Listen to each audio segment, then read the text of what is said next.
Press कॉन्फरन्सच्या माध्यमातून महाराष्ट्रातल्या प्रत्येक व्यक्तीला जो प्रश्न पडलेला आहे की अजितदादांचा जो ॲक्सिडेंट होता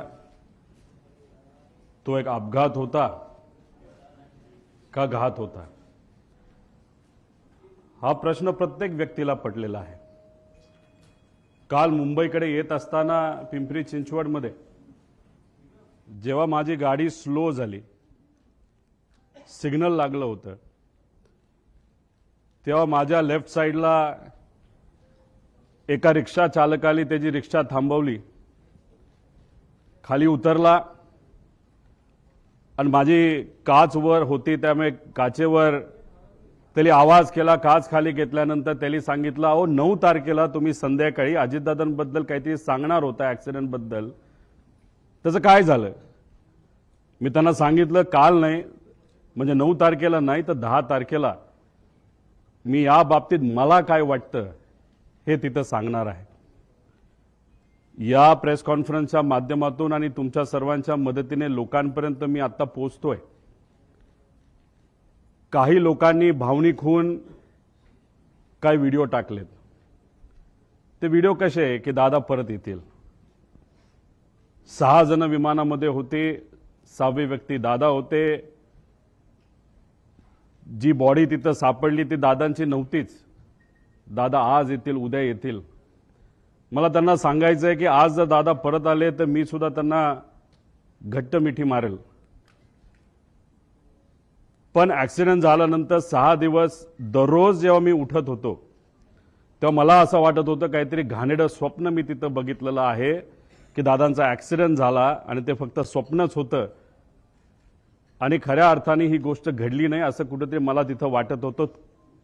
कधीपर्यंत?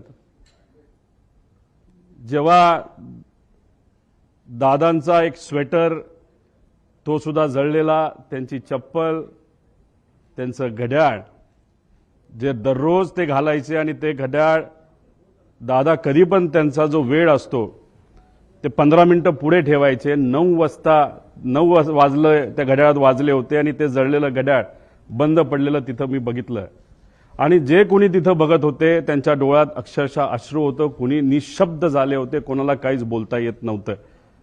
त्यामुळे मला सर्व लोकांना एवढंच सांगायचं आहे की जी घटना झाली नाही, जे दादांना झालं नाही आपल्या सर्वांना वाटतं तसं नसून ही घटना झाली आहे आणि आज दादा आपल्यामध्ये नसले तरी सुद्धा विचाराने ते आपल्या सर्वांबरोबर आहेत। ते हे एक प्रेझेंटेशन इथं मी तुमच्या सर्वांसाठी केलेलं आहे। या प्रेझेंटेशनमध्ये मी स्वतः, माझी टीम, मित्र, ज्यांच्या कोणाकडे पर्यंत मी पोचू शकलो त्यांच्याकडनं जी माहिती आम्हाला मिळाली ती माहिती या प्रेझेंटेशनच्या माध्यमातून आपल्या सर्वांपर्यंत आणण्याचा प्रामाणिकपणे प्रयत्न केलेला आहे। काही लोक म्हणतील ही कुठून आणली, कशी आणली? ही आम्ही आणली आहे। अजितदादांच्या प्रेमापोटी ही माहिती आम्ही गोळा केलेली आहे। मी सरकारमध्ये नाही, आम्ही सरकारमध्ये नसलो तरी जे काही जमलं, कारण का शेवटी दादा असतील, साहेब असतील, आम्हा सर्वांना एवढंच सांगितलेलं आहे की प्रयत्न करत राहावा आणि तो प्रयत्न या प्रेझेंटेशनच्या माध्यमातून हाच केलेला आहे की खरं काय घडलं याची माहिती लोकांना पाहिजे, आम्हाला माहिती पाहिजे, म्हणून हा प्रामाणिक असा प्रयत्न तिथं केलेला आहे। माझ्यासारख्या छोट्याशा कार्यकर्त्याला जर एवढं जमत असेल तर मला असं वाटतं की जर सगळ्या रिसर्च एजन्सी, इन्व्हेस्टिगेशन एजन्सी जर सरकारने नाही तर सरकारमध्ये असणाऱ्या लोकांनी जर लावल्या तर लवकरात लवकर आपल्याला या बाबतीतलं रहस्य त्या ठिकाणी कळू शकतं। सुरुवात करत असताना आता दादांचा मुंबई ते बारामतीचा विमान प्रवास थोडक्यात दिलेला आहे। 210 किलोमीटर विमानाचं अंतर त्यांना तिथं कव्हर करायचं होतं। 27 मिनिटं त्यांना त्या ठिकाणी लागणार होती आणि विमान कुठलं होतं तर VSR ही एक कंपनी ऑपरेटर त्यांचं त्या ठिकाणी ते होतं। लेअरजेट नावाचा एक ब्रँड आहे, बंबार्डियर नावाची एक कंपनी आहे कॅनडाची, पण हे विमान हे अमेरिकेमध्ये त्या ठिकाणी बनलं आहे। पुढं आता याबद्दल विमानाबद्दल बोलायचं झालं, बंबार्डियर एरोस्पेस 2010ला हे विमान बनलेलं आहे। लेअरजेट 45 हे विमानाचा टाईप आहे खूप फास्ट विमान असतं. 51,000 फूट उंचीवर हे विमान त्या ठिकाणी ट्रॅव्हल करतं. बाकीचे जर विमानं आपण बघितले त्याच्यामध्ये कुठली असू दे तर ते विमानं हे 41,000च्या आसपास त्या ठिकाणी असतात. आता हे विमान लेअरजेट 45 असं त्या ठिकाणी दिसतं. त्याचे इंटरनल पार्ट हे मी तुम्हाला इथं दाखवले. अंदाजे अजूनपर्यंत आम्हाला कळलेलं नाही. अंदाजे या बाजूला म्हणजे लेफ्ट साईडला दादा इथे कुठंतरी त्या ठिकाणी बसले असावे. या सेक्शन मध्ये आपल्या बॅगा नाहीतर अतिरिक्त जो काय आपल्या बरोबर सामान असतं हे सामान या भागामध्ये त्या ठिकाणी ठेवलं जातं. इथं पेट्रोल म्हणजे ह्या पेट्रोलच्या टाक्या आहेत असं आपल्याला समजायला काय हरकत नाही. बाकी डिटेल जर कोणाला पाहिजे असतं तर हे डिटेलमध्ये इथं दिलेलं आहे. आता या VSR कंपनीची माहिती मला तुम्हाला आपल्या सर्वांना द्यायची. याच्यामध्ये विजय कुमार सिंग हे दोघं याच्यामध्ये पार्टनर आहे आणि विस्टा सेल्स प्रायव्हेट लिमिटेड नावाची एक कंपनी आहे. 2 डिरेक्टर विजय कुमार सिंग आणि रोहित सिंग. विजय आणि रोहित हा विजयचा मुलगा आहे. रोहित सिंग बद्दल मी पुढे 2-3 स्लाइड पुढे त्या ठिकाणी आपल्या सर्वांना माहिती देतो. याच्यामध्ये जर बघितलं तर हे 3 शेअर होल्डर इथं दिसतात. पण या खोलामध्ये जर गेलो विस्टा सेल्स प्रायव्हेट लिमिटेड मध्ये 27 वेगवेगळे शेअर होल्डर आहेत. ह्याच्यात जर खूप खोलात आपण गेलो तर कोणाची कंपनी आहे, कोण तिथं शेअर होल्डर आहे, विमान कोणाचे हे तिथं आपल्या सर्वांना कळेल. पण याच्या खोलामध्ये तिथं आम्ही जात नाही. त्या पद्धतीची माहिती आमच्यापर्यंत आहे. पण अजून खोलात जाऊन जर उद्या जाऊन लागलं तर ती माहिती आपल्या सर्वांना आम्ही देऊ शकतो.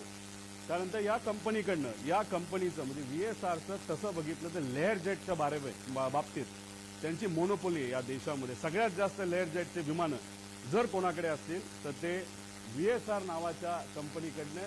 विजय कुमार सिंग एक छोट्या कंपनीमध्ये काम करायचे पण नंतर कष्ट केले असतील नाहीतर काय बऱ्याच काय गोष्टी झाल्या असतील. त्यांनी स्वतःची VSR नावाची ही कंपनी तिथं सुरू केलेली आहे. पुढे आता अपघाताच्या दिवसाची टाइमलाईन जर आपण बघितली तर 7:02 तिथं जो क्रू असतो म्हणजे पायलट अटेंडंट हे सगळे तिथं 7:02 तिथं पोहोचले.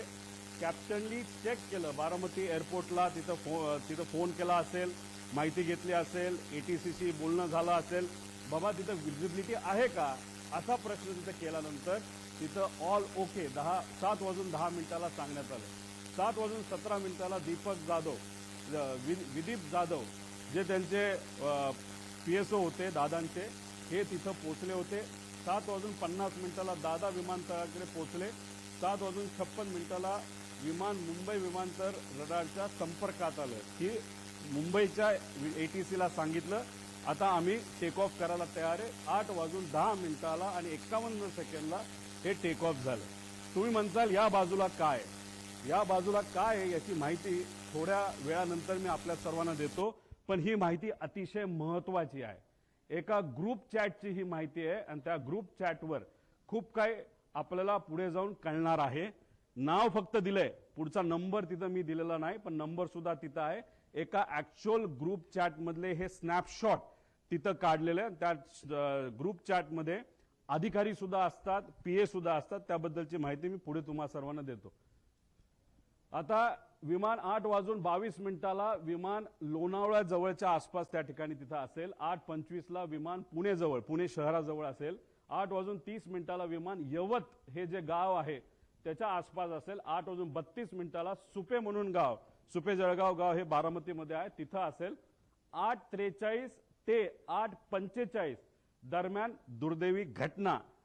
खरंच जी घटना अतिशय आपल्या डोळ्यांमध्ये पाणी आणते ती घटना या टाइमच्या वेळेस त्या ठिकाणी घडली. 9 वाजता दादा गंभीर जखमी आहेत. ऍक्सिडेंट झाला हे तुम्हा आम्हाला कळलं होतं पण आमच्या सगळ्यांच्या मनात असं होतं की जखमी आहेत, हॉस्पिटलमध्ये आहेत पण जिवंत आहेत अशी कुठली बातमी आमच्या कानामध्ये यावी. तशी 9 वाजता ती बातमी सुरू होती.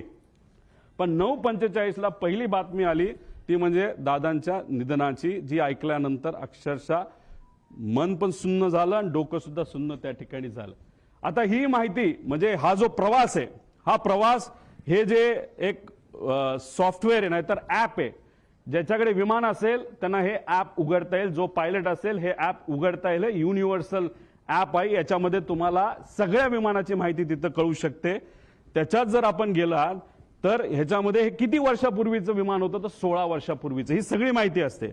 ह्याच्या आधी 2 दिवस म्हणजे 26ला आणि 25ला हे विमान कुठं गेलं होतं? मुंबई सुरतला एकदा गेलं, परत सुरत मुंबईला तिथं गेलं. म्हणजे हा जो विमानाचा प्रवास आहे ही घटना घडायच्या आधी तर सुरतला हे विमान तिथं जाऊन आलं होतं. आता हे महाशय म्हणजे हे जे मालक आहेत सिंग यांनी काय स्टेटमेंट दिलं? विमान चांगल्या स्थितीत होते आणि मेंटेन्ड होते, हा सगळ्यात महत्वाचा मुद्दा तिथं आहे. वैमानिक अनुभवी होते, हा दुसरा महत्वाचा मुद्दा त्याच्यामध्ये आहे. अपघात विजिबिलिटी इश्यूमुळे झाल्याची शक्यता आहे, हाही मुद्दा त्याच्यामध्ये त्या ठिकाणी आहे. आता या आमच्या ताई बारामतीच्या आहेत, त्यांचं काय स्टेटमेंट हे थोडंसं तुम्ही ऐकून घ्यावं. गावाकडून आलं होतं, पूर्ण असा विमानाचा आवाज वेगळाच येत होता नेहमी. म्हणजे यांचं आणि तिथं असणारे बरेच काही हे आहेत की त्यांचं असं मत होतं की रोज तिथं जे पायलटला शिकवलं जातं त्याची विमानं रोज ये जा करत असतात. दादांची विमानं बऱ्याच वेळा आलेली आहेत, मोठ्या मोठ्या व्यावसायिकांची विमानं आलेली, पण हे विमान जेव्हा त्या गावाच्या वरून गेलं होतं एक तर ते जवळून गेलं होतं आणि त्याचा आवाज थोडा वेगळा आला होता. म्हणजे कदाचित मेंटेनन्सचा हा मुद्दा असू शकतो. पुढे आता हा व्हिडिओ तुम्ही डिटेलमध्ये बघा. हा व्हिडिओ एका ग्रामपंचायतीचा व्हिडिओ आहे. हे गोल दाखवलंय, तो जे विमान आलं सरळ झालं ते तिथं टिल्ट झालं आणि दुर्दैवी 11 सेकंदात ते खाली आपल्या सगळ्यांना पडलेला आणि तो स्फोट झालेला त्या ठिकाणी बघायला मिळाला. म्हणजे हा सगळा सीसीटीव्ही फुटेज हा आपल्या सर्वांना बघायला मिळतो आणि हे झालं, हे सीसीटीव्ही फुटेज आपल्याला मिळालं म्हणून आता आपण सर्वजण चर्चा करू शकतोय. हे सीसीटीव्ही फुटेज आलं नसतं तर जसं इतर प्लेन क्रॅश बद्दल नुसतं मोघमच बोललं जातं तसंच कदाचित या बाबतीत सुद्धा दुर्दैवाने बोललं जाऊ शकलं असतं. पण हा सीसीटीव्ही फुटेज आपल्या सर्वांसाठी अतिशय महत्वाचा आहे. आता याच्यामध्ये आपल्याला प्रश्न काय पडतात? म्हणजे मालक तर बोलून गेला की काय झालं असावं हे असेल, तर ह्याच्यामध्ये विमान काय बिघाड म्हणजे ह्याच्यामध्ये काय बिघाड झाला होता ज्याच्यामुळे ते विमान स्टॉल झालं? स्टॉल झालं म्हणजे बंद पडून ते एका बाजूला त्या ठिकाणी वळलं. तर का ते स्टॉल झालं, असं का झालं? मेकॅनिकल फेल्युअर झाला असेल का? त्यानंतर टेक ऑफ पूर्वी विमान चेक करण्यात आले होते का? आपण कधी गाडी घराच्या बाहेर काढत असताना पेट्रोल आहे का, ऑइल आहे का, ह्या बेसिक गोष्टी बघतो. तसं विमान उडत असताना उडवायच्या आधी त्याच्यामध्ये टेक ऑफ पूर्वी विमानाचं इन्स्पेक्शन एक मेकॅनिकल अधिकारी करत असतो. त्याचं कामच तेवढं असतं की विमान नीट आहे का, सगळ्या केबल लागल्यात का. जसं की लिफ्ट आपल्या घरी असेल नाही तर ऑफिसमध्ये असेल आणि त्याचं इन्स्पेक्शन जर करायचं असेल तर त्या ज्या केबल आहेत त्या नीट आहेत का, बटणं नीट दाबली जातात का, आणि समजा जर लाईट गेली तर लिफ्ट ऑटोमॅटिकली एका फ्लोअरला येऊन थांबते का, हे जे बेसिक लिफ्टमध्ये चेक केले जातात. हे तर 51,000 फीटला उडणारं विमान आहे आणि ह्याचं चेकअप तर करावाच लागतो. हे DGCA सुद्धा सांगितलेलं आहे. जगातल्या प्रत्येक देशामध्ये हे आपल्याला तिथं फॉलो करावं लागतं. त्यामुळे टेक ऑफ पूर्वी याचं काय चेकअप झालं होतं का? चेक करणारे कर्मचाऱ्यांना आता आपल्याला पकडावं लागणार आहे, बोलावं लागणार आहे, चर्चा करावी लागणार. ते आम्ही करू शकत नाही, पण जी कुठली एजन्सी आता सरकारने दिलेली आहे त्या एजन्सीला तिथं असणारे जे कोणी चेक करणारे कर्मचारी आहेत त्यांच्याशी तिथं आपल्याला बोलावं लागेल. टेक लॉग हा प्रत्येक विमानाचा टेक लॉग हा केला जातो. टेक लॉग असेल तो जो अधिकारी आहे मेकॅनिकल इन्चार्ज तो सही करतो आणि विमान चालक जे असतात को पायलट आणि मेन पायलट हे त्याच्यावर तिथं सही करतात. टेक लॉग सुद्धा आता आपल्याला शोधायचं आहे. आणि विमान हे जे होतं ते एअरवर्दी होतं का, म्हणजे विमान उडण्याच्या लायकीचं होतं का, असा एक वेगळा रिपोर्ट हा DGCAचा असतो. तो सुद्धा तिथं बघण्याची जरूरत आहे. रुटीन लाईन मेंटेनन्स हा करावा लागतो. एक मेन मेंटेनन्स, इंजिन काढावं लागतं, घालावं लागतं, ऑइल चेक करावं लागतं सगळं. आणि त्यानंतर हा रुटीन मेंटेनन्स, कुठलाही प्रवास झाल्यानंतर ते विमान चेक करावं लागतं, त्याला रुटीन मेंटेनन्स बघावं लागतं. आणि हे अतिशय क्रिटिकल एरिया असतो हा पोलिसांचा विमानाचा.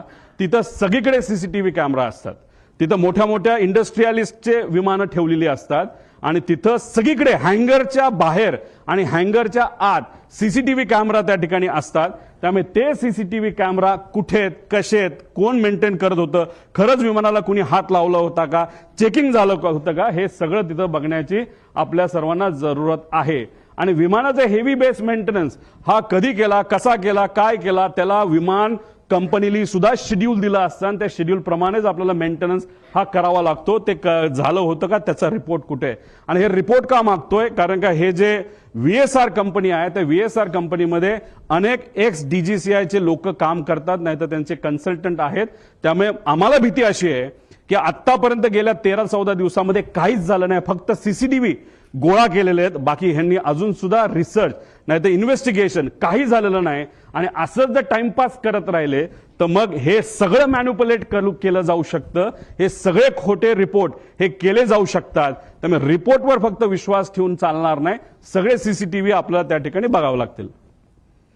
आता ह्याच्यामध्ये या कंपनीचा इतिहास आपण तिथं बघू. तुम्हाला आठवत असेल 2023ला एक ऍक्सिडेंट झाला होता. ते कुठलं विमान होतं, लेअर जेटचं विमान होतं. हे बघा इथं आता ते विमान तुम्हाला क्लिअरली दिसेल नाही दिसेल माहित नाही, हे पडलं, हे घसरत गेलं, पाऊस तिथं पडत होता, स्पीड खूप होतं, विमानचा टाईप लेअर जेटचाच होता. आता काही लोक लगेच टीव्हीवर बोलायला लागले होते की अरे बारामतीचं जे विमान आहे त्या ILS सिस्टम नाहीये, असं बरेच रिसर्च अभ्यासू लोक म्हणायला लागले. बरोबर आहे, पण त्याच विमानतळावर बऱ्याच वेळा अनेक वेळा मोठे इंडस्ट्रियल्स पासून सगळे तिथं उतरलेले आहेत ILS सिस्टम नसताना. आणि ILS सिस्टम बद्दल आपण चर्चा करतोय तर हा ऍक्सिडेंट जिथं झाला मुंबईला, तिथं तर हायली ऍडव्हान्स सिस्टम आहे, ILS सिस्टम सुद्धा आहे, तरी सुद्धा हा अपघात झाला कसा. त्यामुळे फक्त ILS सिस्टम बारामतीला नाही म्हणून ते ढकलून त्या ठिकाणी चालणार नाही. आता हा ऍक्सिडेंट झाला, कसा झाला, काय झाला, व्हिजिबिलिटी वर ढकलून मोकळे झाले विमानाचे, अजून पाऊस होता, हे होतं. मग ILS सिस्टम असताना पाऊस होताना सुद्धा बाकी विमानं लँड होऊ शकत होते. मग आमच्या VSR या कंपनीचं लेअर जेटचं विमान का लँड होऊ शकलं नाही आणि का घसरत गेलं, याचा अभ्यास कुठं ना कुठे त्या ठिकाणी करावा लागेल. 2023चा हा विषय. मग आतापर्यंत रिपोर्ट आला असेल, आतापर्यंत एन्क्वायरी क्लिअर झाली असेल, तो रिपोर्ट मीडियाकडे आला असेल, तो रिपोर्ट कंपनीली जे लोक आत होते, ज्या कंपनीली ते भाड्यावर घेतलं होतं त्या लोकांना दिला असेल, अशी अपेक्षा आपण करू. कारण 2 वर्ष एवढा मोठा अपघात होऊन हे कुठेही रिपोर्ट कुणी दाबू शकत नाही. बघूया काय झालं पुढं. दुर्दैव असं 2023ला हा अपघात झाला, पण आतापर्यंत त्याचा रिपोर्ट आलेला नाही.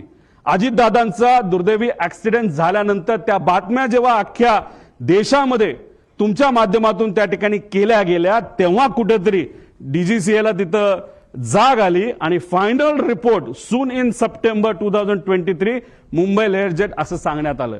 म्हणजे कुठेतरी VSRचा एक होल्ड आहे DGCAवर, असं आमच्या सगळ्यांचं मत आहे. म्हणून एवढा मोठा रिपोर्ट होऊन त्या ठिकाणी तो दाबण्यात आला. मग का हा रिपोर्ट दाबण्यात आला? हा रिपोर्ट जर आतापर्यंत आला असता, तो जर सरकारपर्यंत पोहोचला असता, तर मग काही गोष्टींमध्ये बदल होऊ शकले असते. आणि मग आज आपले अजितदादा, माझे काका, हे आज आपल्या सर्वांमध्ये इथं असू शकले असते. पण हा रिपोर्ट न झाला, न त्याच्यावर चेक झालं, कसं घडलं याचा कुठेही अभ्यास त्या ठिकाणी झाला नाही. हा रिपोर्ट आजपर्यंत दाबला असं आमच्या सगळ्यांचं त्याच्यामध्ये म्हणणं आहे. बरं ठीक आहे, भारताने हा रिपोर्ट दाबला. मग आता इंटरनॅशनल लेवलला काय झालं ह्याचा अभ्यास तुम्ही बघूया. EASA European aviation safety agency, ह्यातले काही विमान आहेत, लेगेसी आहे, ग्लोबल आहे, जे विमानं दुबईला पण पोहोचू शकतात, लंडनला सुद्धा पोहोचू शकतात, एवढी मोठी विमान आहेत. तुम्ही बघितलं असेल जेव्हा माझ्या मतदारसंघामध्ये एक फार मोठे क्रिकेटर हे आले होते, एक फार मोठं विमान घेऊन तिथे मी गेलो होतो आणि ते विमान हे लंडनला सुद्धा लँड होतं आणि ते कोणाचं होतं, ते VSRचं होतं. मग हे विमान लंडनला तिथं पोहोचत असेल, नाही तर युरोपमध्ये तिथं जात असेल, जेव्हा ही घटना भारतामध्ये, महाराष्ट्रामध्ये, मुंबईमध्ये घडली 2023ची, त्याची दखल युरोपियन एव्हिएशन सेफ्टी एजन्सीने घेतली आणि एजन्सीने VSRला विचारलं, अरे बाबा तुला TCO थर्ड कंट्री ऑपरेटर म्हणून आम्ही परवानगी दिलेली आहे, तुम्ही आमच्याकडे लँड होऊ शकता, पण ही घटना घडली कशी याचा रिपोर्ट आम्हाला तू दे, सेफ्टी तू करतो काय करतो कशा, या बाबतीत आम्हाला थोडी तरी माहिती दे. दुर्दैवाने आतापर्यंत ती माहिती ही या मोठ्या एजन्सीला, या VSR कंपनीली दिलेली नाही. तिथे सुद्धा हे दाबण्यात आलं आणि कुठंतरी काहीतरी गोष्ट लपवण्यात आली आणि त्यांनी सांगितलं लेवल 1 ची त्रुटी असल्याच्या कारणाने EASA कडून VSRचा परवाना रद्द झाला. लेवल 1 म्हणजे काय? सगळ्यात बेसिक सेफ्टी, ज्याच्यामुळे ऍक्सिडेंट होऊ शकतो, विमान पडू शकतं, माणूस जाऊ शकतो, याला लेवल 1 ची सेफ्टी त्याच्यामध्ये म्हणतात आणि ते तिथं झालं. आता there is major non compliance, त्याने हे direct serious risk to flight safety immediate corrective action required, त्याशिवाय आम्ही उडून देणार नाही असं युरोपियन एजन्सीने सांगितलं. आणि त्यांनी काय केलं, सस्पेंडेड ऑपरेशन, ग्राउंडेड एअरक्राफ्ट, सगळे अप्रुव्हल्स आणि सर्टिफिकेट काढून टाकले. सगळा मेंटेनन्स आणि त्याच्या फ्लाईट ऍक्टिव्हिटीज त्या युरोपमध्ये होत्या सगळ्या बंद करून टाकल्या. आता हे जर युरोपची कंपनी करू शकते, हे महाराष्ट्रात घडलं, देशात घडलं, तरी VSR अजूनपर्यंत का विमानं उडवते असा प्रश्न आमच्या सगळ्यांचा आहे. माझे काका गेले, आपले दादा त्याच्यात गेले, पण आज VSRच्या माध्यमातून सीएमांची फ्लाईट तिथे घेतल्या जातात, सगळ्या मंत्र्यांच्या फ्लाईट घेतल्या जातात, तिथं दुसरे उपमुख्यमंत्र्यांच्या फ्लाईट घेतल्या जातात. त्यांच्या सेफ्टीबद्दल तर आपण विचार केला पाहिजे. एक नेता आमचा गेला, पण बाकी नेत्यांचं काय? मग ह्या VSRला अजूनपर्यंत का परवानगी दिली जाते? त्यांचा एवढा होल्ड की अजितदादांचा ऍक्सिडेंट होऊन सुद्धा त्यांना तिथं थांबवलं जात नाही. ESA सारख्या मोठ्या एजन्सीनी त्यांचा रद्द परवाना करून सुद्धा त्यांना तिथं परवानगी दिली जाते. तर एवढं फेवर VSRला का केलं जातं असं आमचं मत आहे. मग आम्ही काय केलं, एक्स पायलट, जे पायलट VSR कंपनीमध्ये काम करत होते, जे इंजिनियर VSR कंपनीमध्ये काम करत होते, DGCAचे एक्स अधिकारी जे VSRला ओळखून होते, या सर्व लोकांची चर्चा केल्यानंतर तुमच्यातले काही अभ्यासू आणि रिसर्च करणारे पत्रकार सुद्धा अशा लोकांना भेटल्यानंतर ह्या गोष्टी समोर आल्या. फ्लाईट ड्युटी टाइम लिमिटेशन, 12 तास गॅप लागतो. जर मी पायलट असेल आणि मी जर उडवलं असेल तर 12 तासानंतरच फ्लाईट उडू शकतो. पण ही कंपनी VSR कंपनी हे जे रिपोर्ट असतात FDTL हे मॅन्युपुलेट करतात. म्हणजे फक्त आकड्याचा खेळ त्या ठिकाणी केला जातो आणि 6 तासापूर्वी सुद्धा जर एखादा पायलट आला असेल तर त्याचा कदाचित इन्सेंटिव्ह दिलं जातं, नाही तर तुला नोकरीवरनं काढतो असं सांगितलं जातं आणि लगेचच त्याला तिथं विमानात बसवलं जातं. त्यानंतर कॉकपिट व्हॉइस रेकॉर्डिंग, म्हणजे एक असतो ब्लॅक बॉक्स. ब्लॅक बॉक्समध्ये फक्त आवाज स्टोअर होतो असं नाही, आवाजाबरोबर ते जे इक्विपमेंट्स आहे ते कसे बिहेव करत होते, कुठं काय एक्सेलरेशन होतं, स्पीड काय होतं, आपली पोझिशन काय होती, कुठला काटा कुठं होता, हे सगळं ब्लॅक बॉक्समध्ये तिथं येतं. पण नॉर्मली जर आपल्याला कॉकपिट व्हॉइस रेकॉर्डर, हे साधे रेकॉर्डर असतात, त्यात कॉकपिटमध्ये काय झालं, संभाषण काय झालं याची माहिती आपल्याला देता येते. VSR मध्ये कॉकपिट व्हॉइस रेकॉर्डर सिस्टम हे बंद ठेवलं जातं. त्यानंतर चेकलिस्ट टेकलॉग हा मेंटेन नीट केला जात नाही, तर मॅन्युपुलेट केला जातो. स्टँडर्ड ऑपरेटिंग प्रोसिजर SOP त्यांचं कुठेही नाही. आणि कॉस्ट कटिंग मध्ये हे महाशय, ही कंपनी अतिशय माहिर आहे.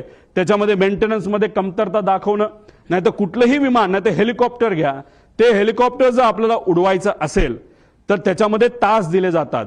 2200 तास ब्रँड टू ब्रँड, नाही तर 2500 तास. ते झाल्यानंतर इंजिन चांगलं असलं काही नसलं तर पूर्ण इंजिन 6 कोटी रुपयाचं एखाद्या सिंगल इंजिन हेलिकॉप्टरचं आपल्याला बदलावंच लागतं. तसं इथे असतं. पण ह्या कंपनीकडनं तिथं टायमिंग हे कुठेतरी चेंज केले जातात, मॅन्युपुलेट केले जातात आणि त्यामुळेच कुठेतरी ही घटना घडतात असं आमच्या सगळ्यांचं त्याच्यामध्ये मत आहे. आता गो अराउंड, आता अजितदादांना घेऊन हे विमान फ्लाय करत होतं VVIP, म्हणजे ज्यांना Z+ सिक्युरिटी आहे अशा व्यक्तीला हे विमान घेऊन चाललं होतं. विमान उडत असताना जर तिथं व्हिजिबिलिटीचा इश्यू असेल नसेल तरी त्या पायलटला 2 स्टेशन द्यावं लागतात. एक जिथं चाललाय तिथं आणि बॅकअप एअरपोर्ट तुम्हाला सांगावं लागतं. कदाचित ह्यांनी मुंबई ते एअरपोर्ट दिलं असेल, नाही तर हैदराबाद तिथं दिलं असेल. आता तिथं गो अराउंड करत असताना एकदा ट्राय केला, दुसऱ्यांदा कदाचित त्यांना ते दिसलं नसावं. त्यांनी सांगितलं हो दिसलं, पण दिसलं नसावं, तर तिसऱ्यांदा राऊंड घ्यायला पाहिजे होता. पण ह्यांनी तो घेतला नाही. दुर्दैवाने सेकंड अटेम्प्टलाच त्यांनी तो प्रयत्न केला. जी घटना घडली ती घडली. आणि दुसरं कसं असतं, ह्यांना पुढे कुठे जायचं होतं, अजित काकांना घेऊन हे कुठं जाणार होते, बारामतीला जाणार होते. आणि बारामतीवरनं हे कुठं जाणार होते, शमशाबाद ते पटना, तिथं कोणतरी व्यक्तीला तिथं घेऊन जाणं. म्हणजे ह्यांना घाई होती, नाही बाबा जायचंच आहे, नाही तर 10 लाख रुपये आपलं जे भाडं आहे ते त्याच्यामध्ये बुडू शकतं. आपण पुण्याला गेलो तर हे भाडं आपण बारामतीला पोहोचू शकलो नाही, तेही पैसे आपल्याला मिळणार नाही. म्हणून कुठंतरी या कंपनीकडनं या पायलटवर प्रेशर होतं असंही आपल्याला त्या ठिकाणी बोलता येईल.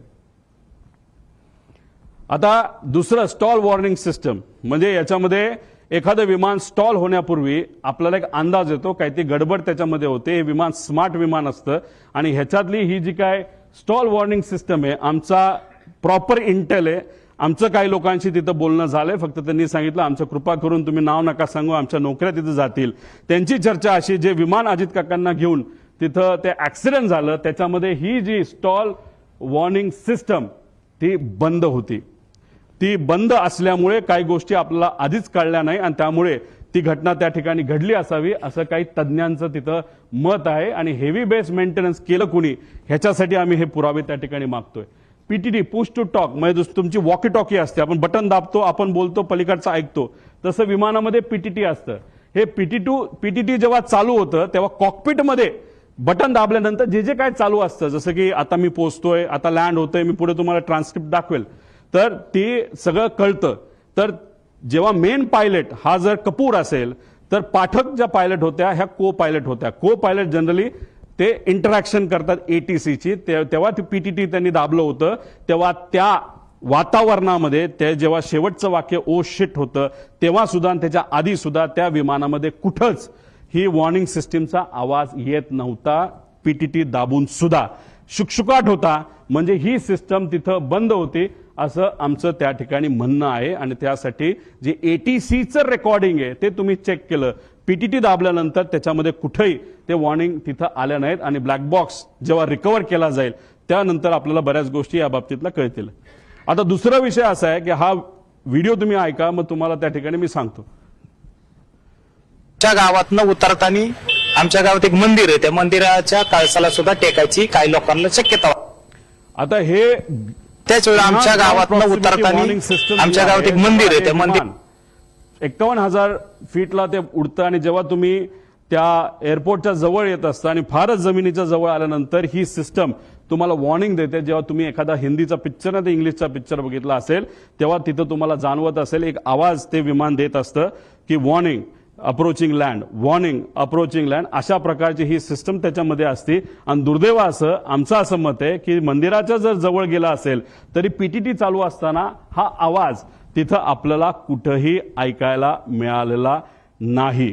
आणि हे सगळं संभाषण हे एटीसी वर त्या ठिकाणी झालेलं आपण बघू शकतो. ते रेकॉर्डिंग तुम्ही बघितलं, आमच्याकडे त्याचा एक प्रिंट आहे आणि ती प्रिंट हे सरकारला सुद्धा त्या ठिकाणी दिली गेली आहे. ते पुरावा आमच्याकडे आहे, त्याच्यामध्ये कुठंच.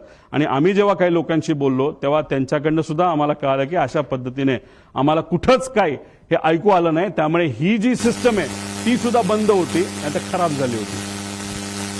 आता ह्याच्यामध्ये व्हीएसआर संदर्भातले काही प्रश्न की हेवी बेस मेंटेनन्स हा कुठं केला जातो हे आपल्याला माहिती घ्यावं लागेल. या देशामध्ये 2च एमआरओ आहेत. एक मुंबईच्या आसपास आहे, प्रफुल्ल पटेल साहेबांची मालकी त्या एमआरओची असं आम्हाला त्या ठिकाणी कळतं. आणि दुसरं कुठे दिल्ली साईडला त्या ठिकाणी आहे. पण हे एमआरओ आहे. पण ह्या कंपनीकडे एक वेगळा एमआरओ होतो असं म्हणतात. ते स्वतःच्या कंपनीच्या माध्यमातून ही सगळी 27 विमानं ते मेंटेन त्या ठिकाणी करत होते. मग त्यांच्याकडे एक्सपर्ट होते का? जसं तुमच्या कंपनीमध्ये म्हणजे तुम्ही सगळे वेगळ्या वेगळ्या चॅनलचे असला तरी जर 5च चॅनल असतील तर हा रिपोर्टर जास्तीत जास्त या 5 मध्येच कुठेतरी जाणार आहे. मग तिथून नोकरी निघाली की परत 5 मध्ये दुसरीकडे जाणार आहे.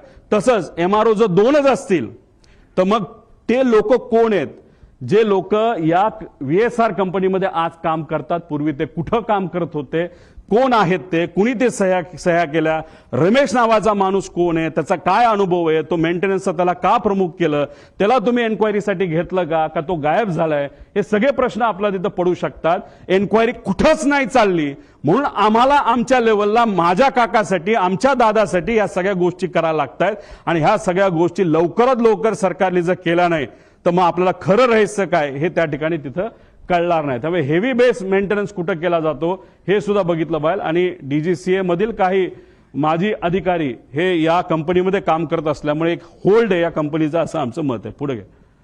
आता व्हीएसआर संदर्भात गंभीर बाबी आणि बारामती अपघातात आलेला, आता याच्यामध्ये व्हीएसआरची एक सवय जी आम्हाला कळली आणि हे जोपर्यंत सीसीटीव्ही आपण बघणार नाही तोपर्यंत आपल्याला कळणार नाही. तर हे लोक काय करायचे नाही तर करतात तर हे कॅन असतात विमानाचे. जसं दादा ज्या विमानामध्ये बसलेले मागे मी म्हणलो तो बॅग ठेवायची जागा आणि दादा खूप जास्त लांब जाणार नव्हते. त्यामुळे ह्यांना एक सवय त्यांच्याच एका अधिकाऱ्याने आणि पायलटली मला सांगितलंय आम्ही कॅन एक्स्ट्रा इल्लीगल आहे, डीजीसीए अलाव करत नाही. आम्ही एक्स्ट्रा कॅन 50-50 लिटरचे हे 8 ठेवत असायचो. म्हणजे जिथं कुठं लँड होईल तिथे एखादा छोटासा टँकर आणून पैसे देण्यापेक्षा तेच जर आम्ही पेट्रोल ओतलं तर आम्ही सेफ राहू शकतो असं एका माजी पायलटली ज्यांनी व्हीएसआर मध्ये काम केलं असं आम्हाला तिथं सांगितलंय. त्यामुळे जिथं कुठं गेल्या वर्षभरात VSRची विमानं उतरली तिथला सीसीटीव्ही कॅमेरा टेक ऑफच्या आधी आणि मेंटेनन्सच्या आधी हा बघितलाच पाहिजे आणि ह्या गोष्टी खऱ्यात का हे कुठेतरी आपण समजून घेतलं पाहिजे. आणि जर हे खरं असेल तर विमानामध्ये जर पेट्रोल इलिगली एका कॅनमध्ये ठेवलं तर ते विमानासाठी बॉम्ब सारखंच असतं असं आमचं त्या ठिकाणी मत आहे. पुढे आता याच्यामध्ये VSR संदर्भात गंभीर बाबी आहेत आणि काय कोणाला बघितलं पाहिजे, ह्यात क्लिअरन्स इंजिनियरला पकडलं पाहिजे, त्याशी चर्चा केली पाहिजे, क्वालिटी इंजिनियरशी बोललं गेलं पाहिजे, मेंटेनन्स इंजिनियरशी त्याच्यामध्ये बोललं पाहिजे. आणि हे सर्व नियमाचं उल्लंघन जर या कंपनीकडनं त्या ठिकाणी झालं पाहिजे तर या व्यक्तीवर कारवाई होणं आणि मनुष्यबळाचा गुन्हा या कंपनीच्या मालकांवर होणं अतिशय महत्वाचं आहे असं आमचं त्या ठिकाणी मत आहे.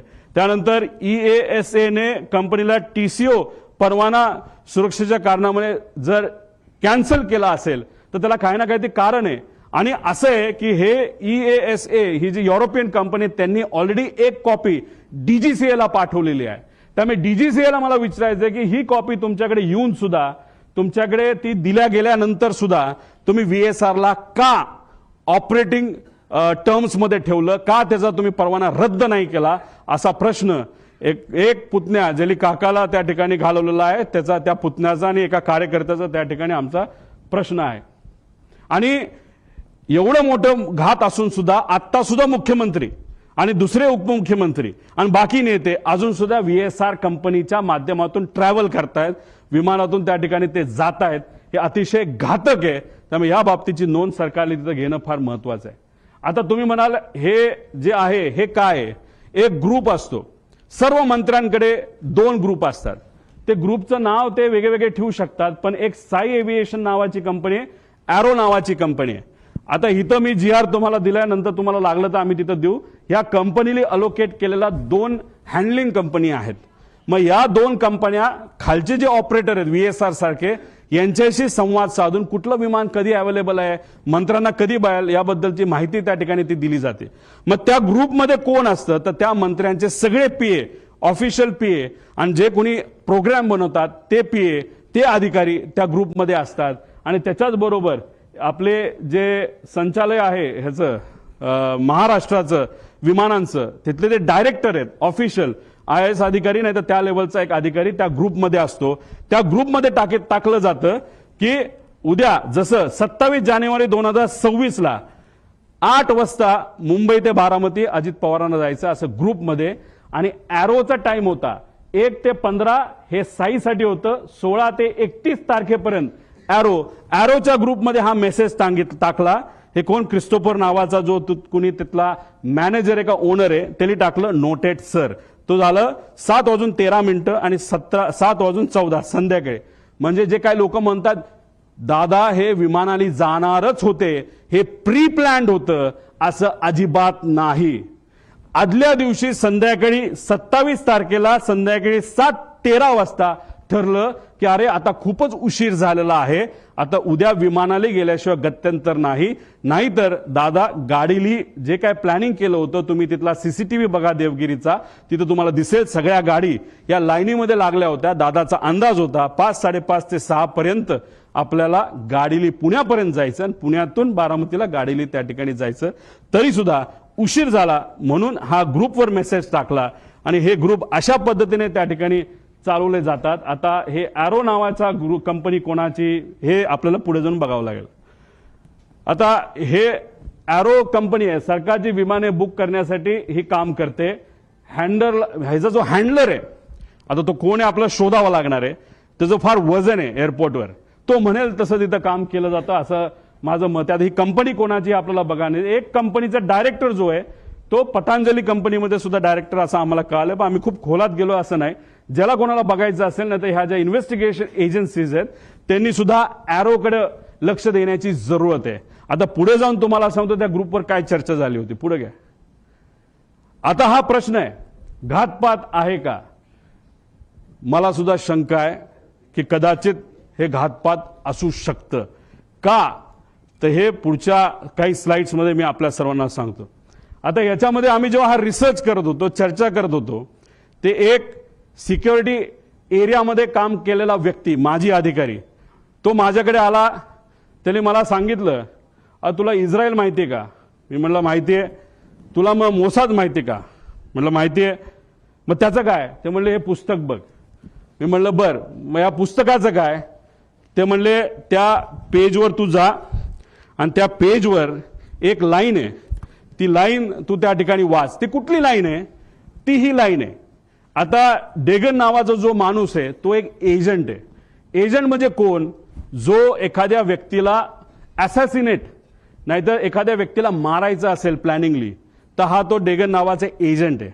त्याचं सगळ्यात उत्कृष्ट पद्धत मारायची काय असते त्या डेगन नावाच्या पुस्तकात दिलेलं आहे की sometimes it's most effective to kill the driver and that's that. त्याचा अर्थ की एखाद्या व्यक्तीला आपल्याला जर मारायचं असेल तर सगळ्यात सोपा मार्ग कुठला असेल तर त्या व्यक्तीचा जो चालक आहे त्याला जर आपण मारलं तर विषय संपला. आता गाडीत असेल तर ड्रायव्हर, मोटरसायकलला असेल तर रायडर आणि विमानात असेल तर पायलट, असं म्हणायला काय हरकत आहे. पुढं आता घातपात, आता ही राज्यभरात चर्चा आहे. ह्याच्या खोलात जावं लागेल, ह्याच्या डिटेलमध्ये जाऊन माहिती घ्यावी लागेल, रिसर्च करावं लागेल. पण माझा काका गेलाय, आमचा दादा गेलाय, महाराष्ट्राचा एक फार मोठा नेता गेलेला आहे. तर ही घटना लाईटली घेऊन चालणार नाही. एखादी गोष्ट इकडे तिकडे झाली, आपण इकडे गेलो तिकडे गेलो, कुणी काय केलं, ह्याली काय होणार नाही. आम्हाला जोपर्यंत ह्याची उत्तरं मिळत नाही तोपर्यंत आम्ही शांत बसणार नाही. आता ह्याच्यामध्ये आदल्या दिवशी 27 जानेवारीला रोजच्या वेळेपत्रानुसार दादा संध्याकाळी म्हणजे जेव्हा कॅबिनेटच्या बैठका झाल्या, दादा म्हणाले होते अधिकाऱ्यांना की 4-5 तास मी माझी कामं करेल. काही अधिकारी मला, माझ्या पार्टीतले काही अधिकारी भेटणार आहे आणि काही नेते भेटणार आहेत आणि काही कर्मचारी भेटणार आहेत, त्यांच्याशी मी चर्चा करेल आणि मग मी मुंबईला जाईल, असा दादांचा त्याच्यामध्ये त्या ठिकाणी अंदाज होता. ताफा सुद्धा लागला होता. एक फार मोठे नेते दादांना भेटण्यासाठी येणार होते, ते वेळेत येणार होते पण उशीर झाला. ते उशिरा आल्यामुळे आणि चर्चा उशीरपर्यंत सुरू राहिल्यामुळे दादांचा वेळ त्याच्यामध्ये गेला आणि 5-5:30ला जे दादा गाडीने जाणार होते ते गाडीने जाऊ शकले नाही. त्यांना पर्याय राहिला नाही, त्यांना विमान बुक करावं लागलं आणि म्हणून 7:13 म्हणजे संध्याकाळी दुसऱ्या दिवशीचं विमान हे आदल्या दिवशी म्हणजे 27 तारखेला तिथं बुक झालेलं आपण बघितलं. पूर्व विदर्भातील एक कुठले तरी नेते हे मोबाईल चेक करा दादांचे, नाही तर लँडलाईनवर कोणाचा फोन होता काय होता मला माहित नाही, पण मला जे कळालेलं आहे सही करावीच लागते. फार महत्वाची फाईल आहे आणि मग ती फाईल कुठे हे जेव्हा बघितलं गेलं ती फाईल घरी नव्हती, ती फाईल मंत्रालयाच्या कार्यालयामध्ये होती दादांच्या. दादा कुठलीच फाईल मोकळी ठेवत नाहीत, पण अचानक ती फाईल तिथं होती. मग ती दादांनी बोलवली. बोलवण्यात येण्यात मुंबईचं संध्याकाळचं ट्रॅफिक तुम्हाला माहिती आहे. ती फाईल पोहोचूस तर वेळ गेला. वेळ गेल्यानंतर ती फाईल आली. पण एक मोठा नेता आपल्या पक्षाचं बोलत असेल तर सही तर करावीच लागेल आणि मग दादांनी ती सही केली. ती फाईल यूज तर सही करूस तर त्याच्यामध्ये दुर्दैवाने त्या ठिकाणी वेळ गेला. आता ह्याच्यात खोलात जर जायचं असेल, कारण आमच्या पण ओळखी तिथं आहेत, आमच्या पण जीवाची माणसं आहेत. अजितदादांबरोबर जेव्हा केव्हा मी भेटलो आणि दादांचा जो काही शेवटचे 3-4 महिने होते त्यात मी, दादा आणि त्यांच्याबरोबरचे अधिकारी एकदम घट्टपणे एक फार महत्वाची चर्चा त्या ठिकाणी करायचो. आणि ती करत असताना मग काही अधिकाऱ्यांचे, कर्मचाऱ्यांचे त्याच्यावर आमच्यावर त्या ठिकाणी विश्वास असल्यामुळे तिथं चर्चा काय चालली होती हा विषय जेव्हा केला तेव्हा तिथं चर्चा कुठलं तरी राजकीय कन्सल्टंट कोणीतरी आहे, त्यांचा जो कॉन्ट्रॅक्ट आहे जो शेकडो कोटीचा आहे तो आपल्याला कॅन्सल करावा लागतोय, कारण त्यांच्याकडनं काहीच आपल्याला मिळत नाही, त्याचा काहीच फायदा होत नाही. कारण 7 दिवस आधी सुद्धा बारामती हॉस्टेलला दादांना जेव्हा मी भेटलो होतो तेव्हा सुद्धा दादांनी काही लोकांना सांगितलं होतं शहाणपणा करू नका, राजकारण आम्हाला शिकू नका, राजकारण आम्ही कसं करायचं हे माहिती सर्वे फक्त तुम्ही करा, अशी काहीतरी चर्चा तेव्हा झाली होती. आणि अशा पद्धतीची चर्चा तिथं झाली आणि दादांना त्याच्यामध्ये उशीर झाला आणि मग दादांना प्लॅन बदलावा लागला. आता हे सगळे बॅकग्राऊंड तुम्हाला फक्त सांगतोय. त्याचं कारण असं की प्लॅन का बदलावा लागला. आता मी येतो 28 तारखेला. आता काही लोक म्हणतात उपमुख्यमंत्री आहेत, दादा कडक होते, शिस्तीचे होते, दादांनी सांगितलं असेल पायलटला ए बाबा उडलंच पाहिजे, पण दादाचं स्टेटमेंट तुम्ही बघा, ते स्वतःच्या मुखातून ते काय बोलतात. परंतु मला ते तिकडनं जाणं गरजेचं होतं, कारण वैमानिकाचा न्यूज आला की उशीर झाला तर मला निघून जावं लागलं, कारण ते अलीकडचं तासाचं केलं. म्हणजे दादा कधी पण विमान उडवत असताना कॅप्टनला विचारायचं, बाबांनो काय वाटतं, जायचं का नाही जायचं, उडायचं का नाही उडायचं, काय अडचण आहे, तुम्हाला जे वाटतं ते करा. एका ठिकाणी त्यांना यायचं होतं, मुंबईकडनं ते उडले पण होते. माझा अंदाजे 2-2.5 वर्षापूर्वीची गोष्ट असेल. हेलिकॉप्टरले होतं, लोणावळ्याला धुक्क वाढलं होतं. दादांना त्या कॅप्टनली सांगितलं, थोडंसं दुःख जास्त आहे, रिस्क आहे, पण आपल्याकडे डबल इंजिन हेलिकॉप्टर आहे, अजिबात दादा काळजी करू नका. दादा म्हणले काय नाही, मुंबईला परत दे. दादा परत मुंबईला गेले आणि गाडीली पुण्याकडे त्या ठिकाणी आले. हे दादांची वस्तुस्थिती होती. दादांचं एक मत होतं, जो एक्सपर्ट आहे, जो त्यातला एक्सपर्ट आहे त्याचा ऐका, अभ्यास करा, रिस्क उगाचच त्याच्यामध्ये त्या ठिकाणी घ्यायची नाही, अशी दादाची भूमिका होती. हे होते आमचे दादा, जे वेळेवर एअरपोर्टला पोहोचले. पण नंतर जे घडलं त्याच्यामध्ये काही गोष्टी तुम्हाला पुढे मी सांगतो. पुढे घ्या. आता हे एक ईमेल आहे. या ईमेलमध्ये 2 नावं आहेत क्रू डिटेल्सची. ह्याला क्रॉस व्हेरीफाय करावं लागेल हे ईमेल. याच्यामध्ये कॅप्टन साहिल काहीतरी आहे बाबा, मदन, आणि कॅप्टन यश असे 2 नावं प्रपोज केली गेली होती. बाकी सगळं तिथं लिहिलेलं आहे आणि कुठं जाणार आहे, मुंबई, बारामती वगैरे सगळं तिथं दिलं होतं. आता हे आहेत दोघं. पण झालं असं की नाव ते दुसऱ्या दिवशी बदलण्यात आलं. हे आहेत मदन. मग त्यांच्या मिसेसली एक मेसेज ते सोशल मीडियावर टाकलं होतं की मदनचं नाव जेव्हा सुरू झालं होतं तेव्हा त्यांच्या मदनच्या नावाने तिथं सुरू झालं होतं की वाईट वाटतं, दुर्दैवी त्यांची मृत्यू झाला. मग त्यांच्या मिसेसली ते तिथं टाकलेलं आहे. आता हे दोघांची नावं होती, पण मग हे त्यांना त्या ठिकाणी नियुक्ती झाली. म्हणजे पाठक आणि कपूर यांचं नाव तिथं आलं. तर मग आमचा विषय, आणि कधीच तुम्ही बघितला असेल, कपूरचे कुठला तरी मित्र कुठेतरी बोलत होता की बाबा कपूर आदल्या दिवशी बाहेरून आला होता भारताच्या, तो उडवणारच नव्हता, पण मग त्याला अचानक सांगितलं आणि मग त्यांनी उडवायला घेतलं विमान, असं तुम्ही कुठेतरी ऐकलं असेल. तर मग आमचा प्रश्न असा आहे की मग टेक ऑफ पूर्वी मुख्य पायलट हे का बदलले गेले आणि मग का असं नाव चेंज त्या ठिकाणी केलं गेलं. आणि जर टेक ऑफ करायचं असेल तर त्या पायलटला आधीच यावं लागतं. आणि तिथं असं सांगितलं होतं की हे 2 पायलट हे ट्रॅफिकमध्ये 6:30 वाजता सकाळी अडकलेत आणि ते येऊ शकत नाहीत, म्हणून दुसरे पायलट आम्हाला द्यावं लागला, अशी कुठेतरी एक स्टेटमेंट आम्ही सोशल मीडियावर आणि काही मीडियाच्या माध्यमातून तिथं ऐकली होती आणि काही अधिकाऱ्यांनी सुद्धा त्या ठिकाणी सांगितलं होतं. पुढे घ्या. आता हे व्यक्ती आहेत, 7 वाजता हे क्रू तिथं पोहोचलं. आता अप्रुव्हल कधी आलं तर 12:30 ओके, विमान मध्यरात्री 12-12:30 वाजता की विमान फायनल झालंय, क्रू फायनल झाली. आणि त्यांनी सांगितलंय की ओके, सकाळी त्यांनी 7 वाजता मेसेज केला की क्रू हे एअरपोर्टला पोहोचले आहेत. मग आता प्रश्न आम्हाला असे निर्माण होतात, पुढे घ्या, की हे जे 2 पायलट आहेत जे ट्रॅफिकमध्ये अडकले असं म्हणतात, मग कुठं होते, त्यांचा सीडीआर तुम्ही काढलाय का? ट्रॅफिक पोलीसच्या बऱ्याच ठिकाणी तिथं सीसीटीव्ही कॅमेराज आहेत, ते तुम्ही तिथं बघितले का? मग हे 2 ट्रॅफिकमध्ये अडकले, तर मग हे 2 काय एअरपोर्टलाच राहायला होते का? एअरपोर्टच्या जवळ राहायला होते का? मग हे दोघं तिथं कसे आले? असा बरेच काही प्रश्न आम्हाला तिथं पडतात. त्यानंतर ते आल्यानंतर ब्रेथ अनालिसिसची टेस्ट झाली का, ज्याच्यामध्ये आपल्याला ते जसं पोलिसांनी रात्री तुम्हाला पकडलं, तुम्ही पिलं असलं काय नसलं काय तुम्हाला ते फुंकावं लागतं, तसं हायली ॲडव्हान्स्ड ब्रेथ अनालायझर हे एअरपोर्टला असतात, डीजीसीएला दिलेले असतात. त्याचा फोटो सुद्धा निघतो.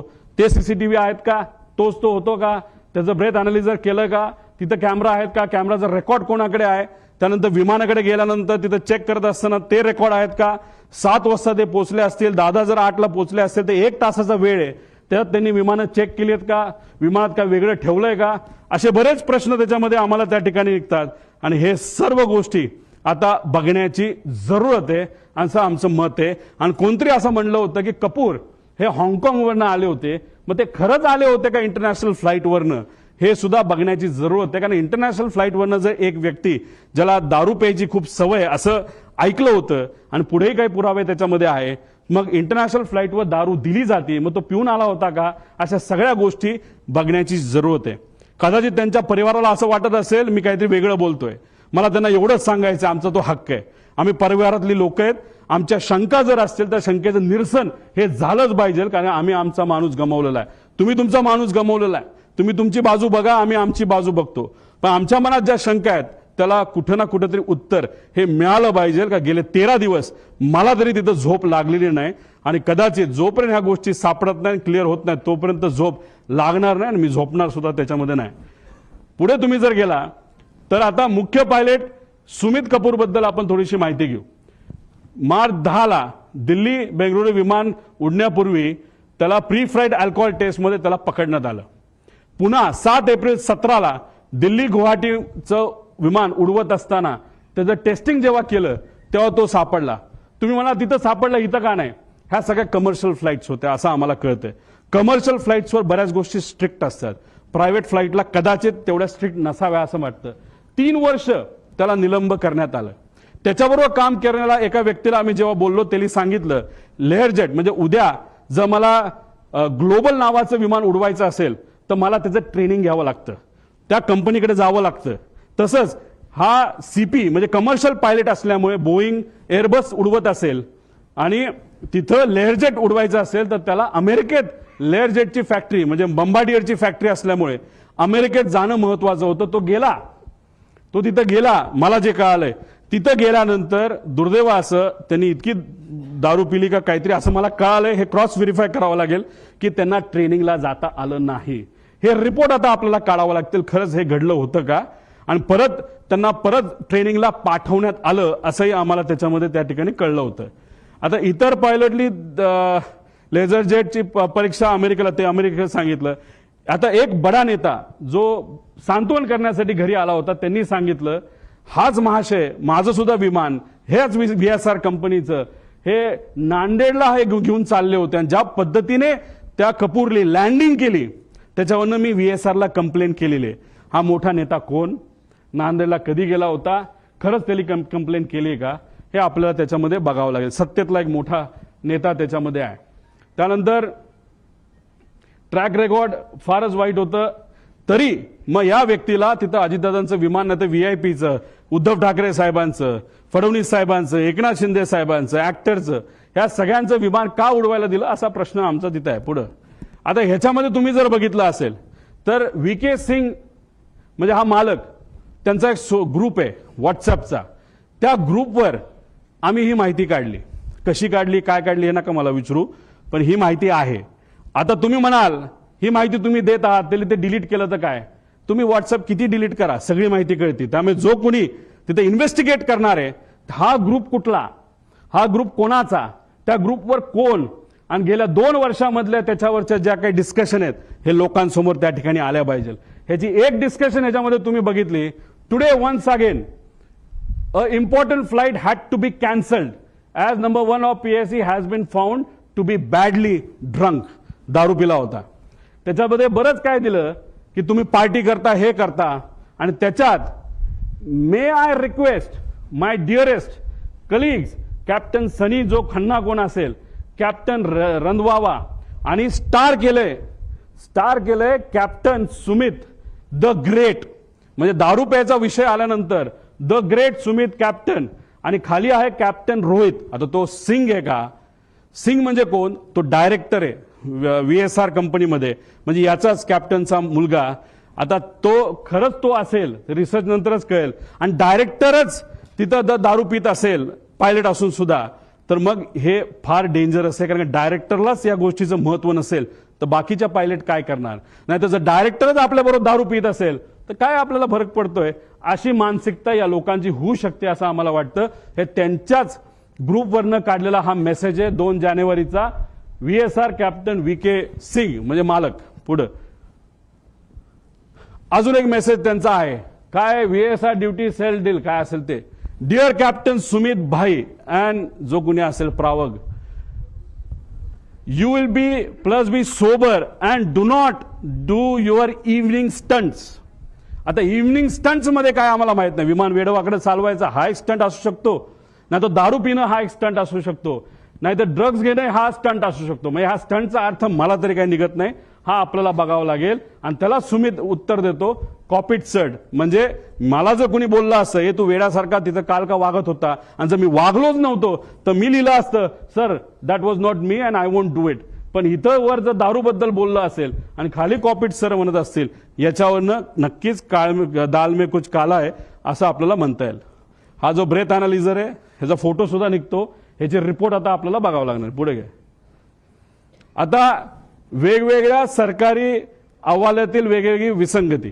आता ह्याच्यामध्ये PIB प्रेस ब्युरो तुम्हाला माहिती आहे, हे कुठली माहिती देते? दे तुम्हाला काय कुठलं दे DGCA जी माहिती दिली जाती ती PIB छापती. बरोबर आहे? बरोबर आहे. आता ही ट्रान्सक्रिप्ट आहे, ही कशाची ट्रान्सक्रिप्ट आहे?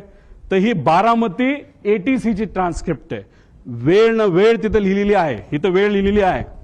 मग काय एअरक्राफ्ट मधली ज्या त्या पाठक मॅडम आहेत त्या काय बोलल्या, आणि बारामती ATC ला सुद्धा एक कोणतरी महिलाच होती असं आम्हाला कळलंय, त्या काय म्हणल्या याच्यामध्ये तिथं दिलेलं आहे. आता ह्याचा वेळ जर बघितला तर यांच्या PIB अनुसार म्हणजे DGCA अनुसार 8:18 काय झालं होतं, म्हणजे विमान बारामती ATC च्या संपर्कात आलं. म्हणजे DGCA काय म्हणते, म्हणजे PIB काय म्हणते, 8:18 हे विमान हे बारामती ATC च्या संपर्कात आलं. पण हे विमान आलं होतं 8:19. तुम्ही म्हणता एका मिनिटाने काय होणार आहे? हे विमान इतकं स्पीडमध्ये चालतं, हे एका मिनिटात हे विमान 15 किलोमीटर चालतं.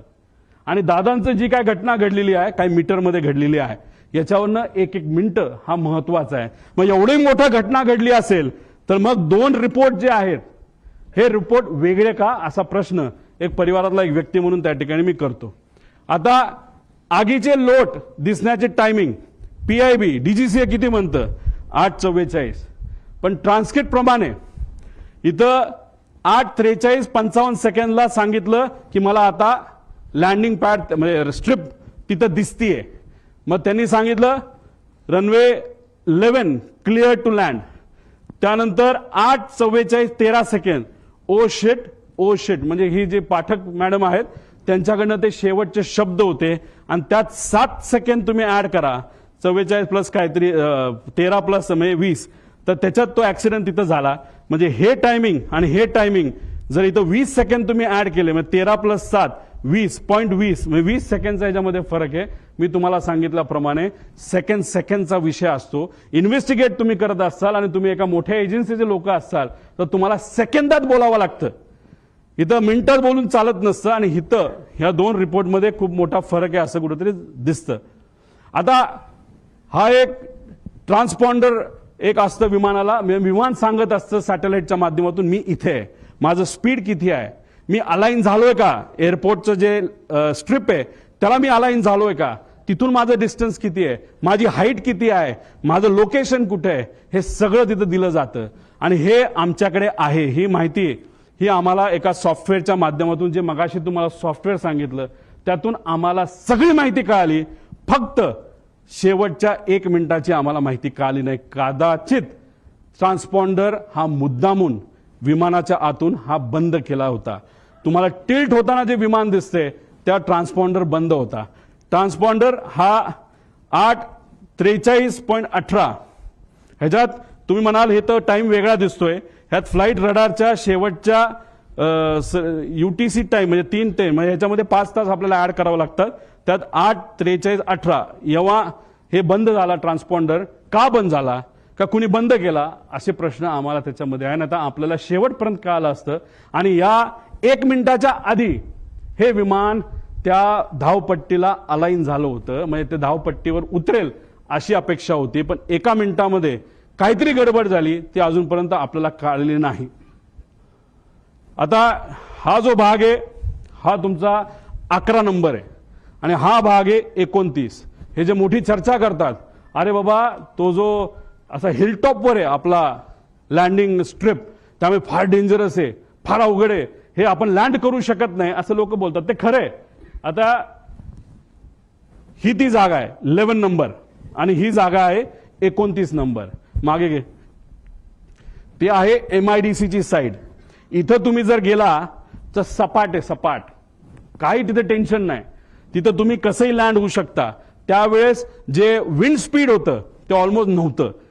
आणि विमान जेव्हा इथून लँड होतं त्याला अडचणी काय असतात, एकतर हे उंच आहे आणि इकडे जो सूर्य उगवत असतो तो स्क्रीनवर तिथं दिसतो. मग सगळ्यात बेस्ट ऑप्शन काय असतं, बाबा इकडे नको जायला, सोपी साईड 29 साईड आपण घेऊ, 11 नको घ्यायला, असा निर्णय बऱ्याच वेळा त्या ठिकाणी घेतला जातो. मग ह्या विमान चालकाली तो निर्णय घेतला होता का? पुढे जाऊन बघूया. 8:27 एअरक्राफ्ट करून रनवे 29ची परवानगी मागण्यात आली, म्हणजे परफेक्ट फ्लॅट आहे. जसं तुम्ही 2023 ऍक्सिडेंट बघितला तर नुसतं घासत गेलं होतं, अशी कदाचित घटना घडू शकली असते, दादा जिवंत असू शकले असते. 29 नंबरची परवानगी तिथं एटीसी कडनं घेतली होती, एटीसीने ती परवानगी दिली आणि 2 मिनिटांनंतर एअरक्राफ्ट करून रनवे 11ची परत परवानगी मागितली. का? कशामुळे? काय कारण? प्रश्नच आहे. म्हणजे सोपं सोडून अवघड कशाला घ्यायचं? बरं एकदा मागितली का? नाही. मग दुसऱ्यांदा परत 8:36 एअरक्राफ्टने गो अराउंड केल्यानंतर त्यांनी परत 29ची मागणी केली, परत ती त्यांनी कॅन्सल केली, परत आम्ही 11ला येऊन लँड करतो असं सांगण्यात आलं. निर्णय को पायलट घेत नसतो, मेन पायलट घेत असतो. को पायलट कम्युनिकेशन करत असतो. मग या मेन पायलटला 29 जे सोपं होतं ते सोडून 11 नंबरच का पाहिजे होता, हे मात्र त्या ठिकाणी अजूनपर्यंत कळालं नाही. पुढे आता हा व्हिडिओ बघा.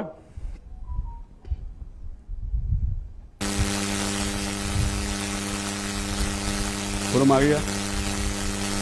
ही लांबून तुम्हाला दिसत असेल, हे धुक्क आहे. विजिबिलिटी हा प्रॉब्लेम होता. मागे या बाजूला थोडंसं तुम्ही जर बघितलं तर एक लाईन दिसते आणि नंतर ब्लास्ट दिसतो. थोडंसं डिटेलमध्ये बघा. एक लाईन आली, पडली, स्फोट झाला. ती लाईन काय आहे? ती आग आहे का? हे सुद्धा बघण्याचे कारण आहे. हे आपल्याला बघावं लागेल. ते काय अजूनपर्यंत कळलं नाही. ही विजिबिलिटी आहे. जो रनवे आहे, रनवेच्या जवळ तिथं ट्रायल केली जाते, नाही तर ट्रेनिंग केलं जातं, म्हणून तिथं काही कॅमेरा ठेवले, त्या कॅमेरातला हे व्हिज्युअल आपल्या सगळ्यांना त्या ठिकाणी बघता येईल. पुढे घ्या. आता ह्याच्यामध्ये हे आहे व्हिज्युअल फ्लाईट रूल्स. हे रूल काय सांगतं? आता मी सुद्धा हेलिकॉप्टर जेव्हा जातो तेव्हा मला विचारावं लागतं टेक ऑफ किती वाजता करायचा. मग टेक ऑफ किती वाजता करायचा कोण परमिशन देतं? एटीसी. का परमिशन देतं? धुक्क असेल आणि 1500च्या खाली जर विजिबिलिटी असेल तर मला परवानगी मिळत नाही. मला परवानगी हेलिकॉप्टरला 1500च्या पुढे असा अंदाज त्या ठिकाणी आहे. मग मी विचारलं विमानाला काय परवानगी आहे? विमानाला स्ट्रिक्ट रूल आहेत.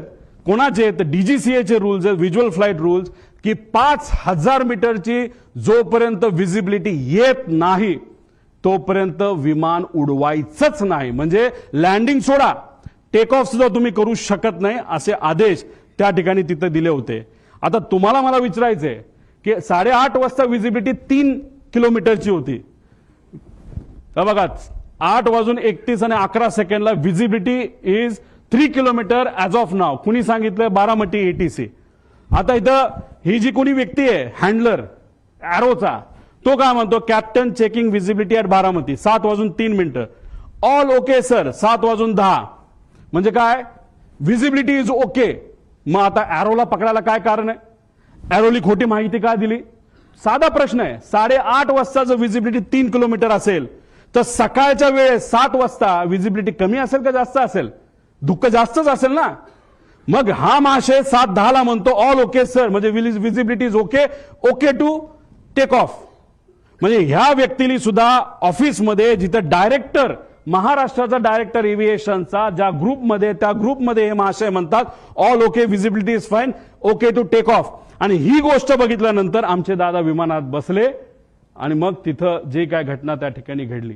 मग ॲरोला पण जबाबदार धरायला काय कारण आहे? धरायलाच पाहिजे. त्यामुळे हे सगळे विषय आहेत. त्यामुळे इथं मोठा रूलचा डिफिशिएट आहे. मग या पायलटला माहित होतं विजिबिलिटी नाही, तरी तो हिरोगिरी करायला का गेला? मुद्दामून गेला का? त्याच्यावर कुठलं प्रेशर होतं का? का वेगळंच काय कारण आहे? आणि कदाचित त्याच्या मनामध्ये ही घटना घडवायचीच होती असे होते का? असे प्रश्न आम्हाला तिथं उद्भवतात. पुढच्या काय गोष्टी बघितल्यानंतर तुम्हाला त्या गोष्टी खऱ्या वाटतील. पुढे घे.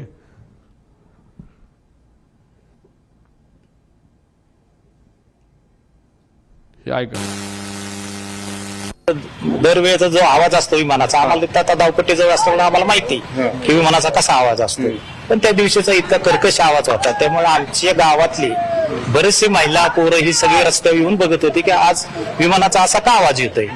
आणि गावाला एक रेटी घालून परत विमान धावपट्टीच्या दिशेने उतराय गेलं, पण त्याच वेळी आमच्या गावातनं उतरताना आमच्या गावात एक मंदिर आहे, त्या मंदिराच्या कळसाला सुद्धा टेकायची काही लोकांना शक्यता वाटते.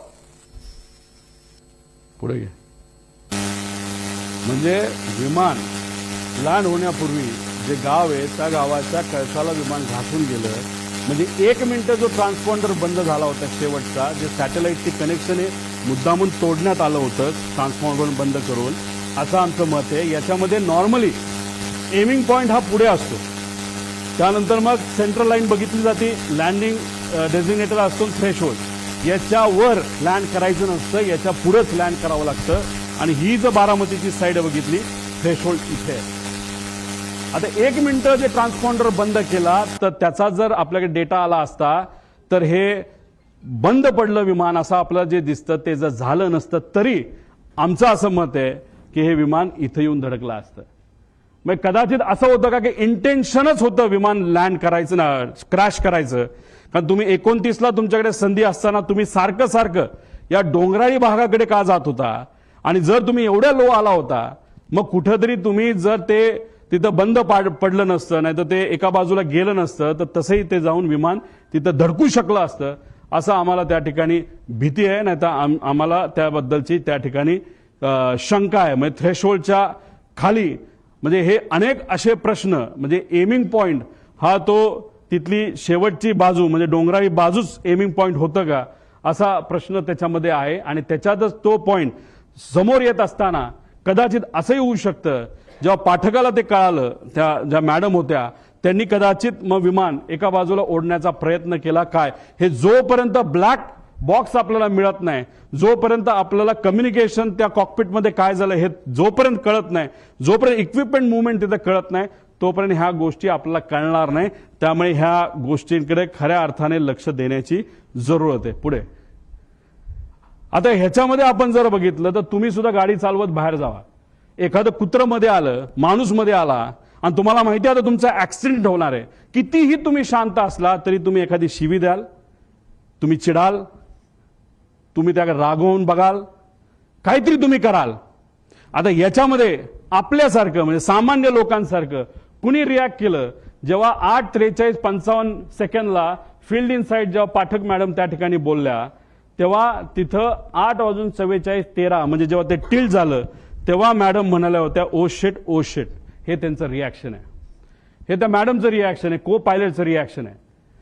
पण या पुऱ्या 5 मिनिटांमध्ये जेव्हा तो पीटीटी दाबला गेला होता, त्या पीटीटी जेव्हा दाबलं जातं तेव्हा फक्त को पायलटचा आवाज येत नसतो, पायलटचाही आवाज येत असतो. पायलट जर गाणं गात असेल, काय सुंदर सिनरी आहे, काय झाडं आहेत, काय झुडपं आहेत, असं पायलट बोलला तरी त्या पीटीटी मध्ये तो आवाज रेकॉर्ड होतो. आम्हाला जे कळलंय त्या मेन पायलटचा आवाज कुठेही तिथं येत नव्हता.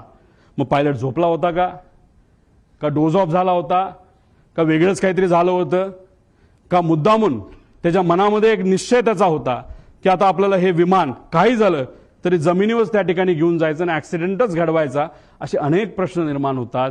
त्यामुळे ब्लॅक बॉक्समधून माहिती आणणं हे महत्वाचं आहे. ही नॅचरल रिॲक्शन होती, ओ शिट ओ शिट. तिथं मेडे मेडे बोलावं लागतं, पण मेडे मेडे बोलण्याची सुद्धा मानसिकता त्या मॅडमची नव्हती. का? कारण का त्यांना या गोष्टीचं कदाचित काहीच माहित नव्हतं. जेव्हा विमान हाताबाहेर गेलं, नाहीतर तिथं एक सर्किट ब्रेकर नावाचा एक बटन असतं, ते जर बटन बंद केलं तर विमानाच्या सगळ्या गोष्टी बंद होतात आणि विमान ज्या पद्धतीने एखादी बाटली आपण असं फेकू त्या पद्धतीने ते तिथं पडतं, जे तिथं पडताना आपण सगळ्यांनी बघितलेलं आहे. आणि त्यानंतर 11 सेकंद नाही तर 8 सेकंद नंतर हे क्रॅश झालेलं आहे. म्हणजे 8 सेकंदाचा त्याच्यामध्ये गॅप आहे. बटन जेव्हा शिफ्ट केलं गेलं तेव्हाच त्या पाठक मॅडमला, ज्या तज्ज्ञ होत्या पायलटच्या, आणि एक गोष्ट तुम्ही समजून घ्या, माझ्या माहितीनुसार हे क्रॉस व्हेरीफाय करावं लागेल, हे कपूर 16,000 तास दिसत असले तरी पाठक मॅडम ज्या 1600 तासाचं त्यांचं फ्लाइंग आहे ते फक्त लेअर जेटवर झालं होतं. आणि हे जे आहे आपले कपूर यांचं फ्लाइंग हे वेगळ्या वेगळ्या विमानात झालं होतं. त्यांचा अनुभव कदाचित लेअर जेटवर ह्या पाठक मॅडमपेक्षा कमी होता. आणि ते कॅप्टन इन कमांड जेव्हा कमर्शियल एअरलाईन मध्ये होते तेव्हा कॅप्टन इन कमांड ते नव्हते. नजीकच्याच काळामध्ये कॅप्टन इन कमांड ते झाले होते, असं कुठंतरी शंका, नाही तर काही प्रमाणात काही लोकांकडनं माहिती आम्हाला आलेली आहे. त्याची माहिती घेऊन त्या डिटेलमध्ये जाणं हे अतिशय महत्वाचं आहे. त्यामुळे दादांचा दौरा का बदलला, विमानाची वेळ बदलली गेली का, पायलट खरंच बदलले का बदलले, असे काही प्रश्न आहेत.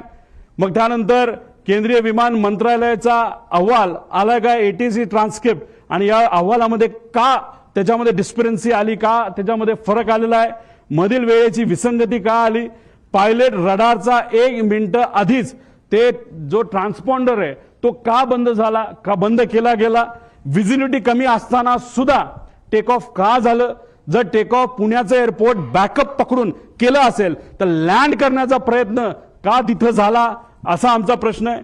रनवे 29 अवेलेबल असताना, सेफ असताना, फ्लॅट असताना, कुठलंच टेन्शन तिथं नसताना, तिथं सूर्याचा पण त्रास नसताना सारखं सारखं मला रनवे 11च पाहिजे असं का त्या ठिकाणी सांगण्यात आलं. आधीच विमान कमी उंचीवर आणले गेले होते का, त्यानंतर शेवटच्या काही मिनिटात पायलट काहीच, जो मेन पायलट आहे, एवढी घटना जमीन जवळ येते, विमान टिल्ट होते, तिथं बंद पडतंय विमान, तरी तुम्ही काहीच बोलत नाही, याचा अर्थ काय. तर याचा अर्थ जर काढायला गेलं तर मी सामान्य परिवारातला एक व्यक्ती म्हणून, नाही तर सामान्य व्यक्ती ज्याचं टेक्निकल बॅकग्राऊंड कुठलंच नाही, मला असं वाटतं की हा अपघात नाही, हा 100% त्याच्यामध्ये घात असू शकतो. आणि हीच माहिती आम्हाला सगळ्या इन्व्हेस्टिगेशन एजन्सीजकडनं पाहिजे. पण मग इन्व्हेस्टिगेशन एजन्सी, सरकारी एजन्सी हे योग्य पद्धतीने काम करू शकतं का? करू शकतं. पण लोकांच्या मनामध्ये शंका आहे. काही दिवसांपूर्वी माजी अधिकारी ज्यांनी अजितदादांवरच टीका केली होती, त्या अधिकाऱ्याने सुद्धा सांगितलं की ठीक आहे, दादांचं माझं एवढं चांगलं नव्हतं, पण मग एन्क्वायरी करत असताना जर सरकारीच एजन्सी करणार असेल तर त्यांना जसं पाहिजे तसंच ते एन्क्वायरी करू शकतात. म्हणून आमचं परिवाराचं आणि कार्यकर्ता म्हणून आणि दादा हे आमचे नेते म्हणून आम्हाला ज्या काही शंका आहेत त्या शंका ह्या एक्सटर्नल एजन्सीकडनं त्या ठिकाणी घेणं अतिशय महत्वाचं आहे. ज्या नावं मी पुढे जाऊन तिथं आपल्याला सांग, BEA bureau of enquiry and analysis for civil aviation France ही एक चांगली कंपनी आहे. त्यानंतर AAIB UK ही दुसरी एक चांगली कंपनी आहे. नॅशनल ट्रान्सपोर्टेशन सेफ्टी बोर्ड, कारण का ही कंपनी बंबार्डियर ही कॅनेडियन कंपनी आहे, पण हे विमान मॅन्युफॅक्चर अमेरिकेत झालंय. अमेरिका जे कुठलं विमान मॅन्युफॅक्चर होतं त्याचं इन्व्हेस्टिगेशन ही एजन्सी अमेरिकेची तिथं करते. त्यामुळे या तिघीपैकी ज्या कुठल्या चांगली आहे, नाहीतर त्यातल्या 2 एजन्सीकडे हे काम तिथं देण्यात आलं. सरकार करायचं करू द्या, आमचा त्यांच्यावर काही विश्वास नाही असं नाही, पण त्यांनाही करू, पण ही बॅकअप अशा एजन्सी त्याच्यामध्ये असणं आमच्या सर्वांसाठी अतिशय महत्वाचं आहे असं माझं मत आहे. एक स्लाइड आधी. आता ह्याच्यामध्ये आपण जर बघितलं तर फॉरेन्सिकची जी टीम आहे ती टीम दुर्दैवाने उशिरा आली. ती का उशिरा आली, त्यांनी खरंच आतापर्यंत काय केलं? CIDला काम दिलंय, चांगली गोष्ट आहे. आपण CIDला एअरपोर्टवर जाण्याची परवानगी आहे का? मी काही लोकांशी त्यांच्याशी बोललो, म्हणलं आतापर्यंत काय झालं? ते म्हणले आतापर्यंत आम्ही CCTVचे फुटेज घेतले. म्हणलं कुठले घेतले? ते म्हणले आम्ही एअरपोर्टचे घेतले. म्हणलं बाकीचं नाही. मग आम्ही एका अधिकाऱ्याशी चर्चा केली, अरे बाबांनो, तुम्ही एवढा वेळ जर लावणार असाल, ह्याच्यामध्ये जर वेळ घालवणार असाल तर ते जी कंपनी आहे ते सगळे पेपर मॅन्युपुलेट करू शकते, सगळा एव्हिडन्स मॅन्युपुलेट केला जाऊ शकतो. थोडे दिवस थांबू, लोक विसरून जातील. लोक विसरणार नाहीत. आम्हाला ही माहिती पाहिजे म्हणजे पाहिजे. त्यामुळे CID विश्वास नाही असं नाही, पण त्यांना पूर्ण अथॉरिटी नसणार आहे. कारण विमानतळावर गेल्यानंतर पोलिसाला, खाकी वर्दीच्या व्यक्तीला आत जाण्याची परवानगी तिथं नसते. तिथं CISF असेल, नाहीतर केंद्रीय जे काही एजन्सीज असतील त्याच तिथं जातात. नाहीतर इन्व्हेस्टिगेशन करायचं असेल तर CID करू शकत नाही. करू शकतं, कपॅसिटी आहे, पण ते कुठलं तर क्रिमिनल, म्हणजे कुठं खून झाला, कुठं काय झालं. पण हा विषय हा एअरपोर्ट अथॉरिटीच्या रिलेटेड आहे. त्यामुळे अशीच एजन्सी द्यावी लागेल जी अनुभवी आहे. एक आपली इंडियाची घ्या आणि बाहेरच्या 2 घ्या, अशी आमच्या सगळ्यांची त्याच्यामध्ये मागणी आहे. पुढं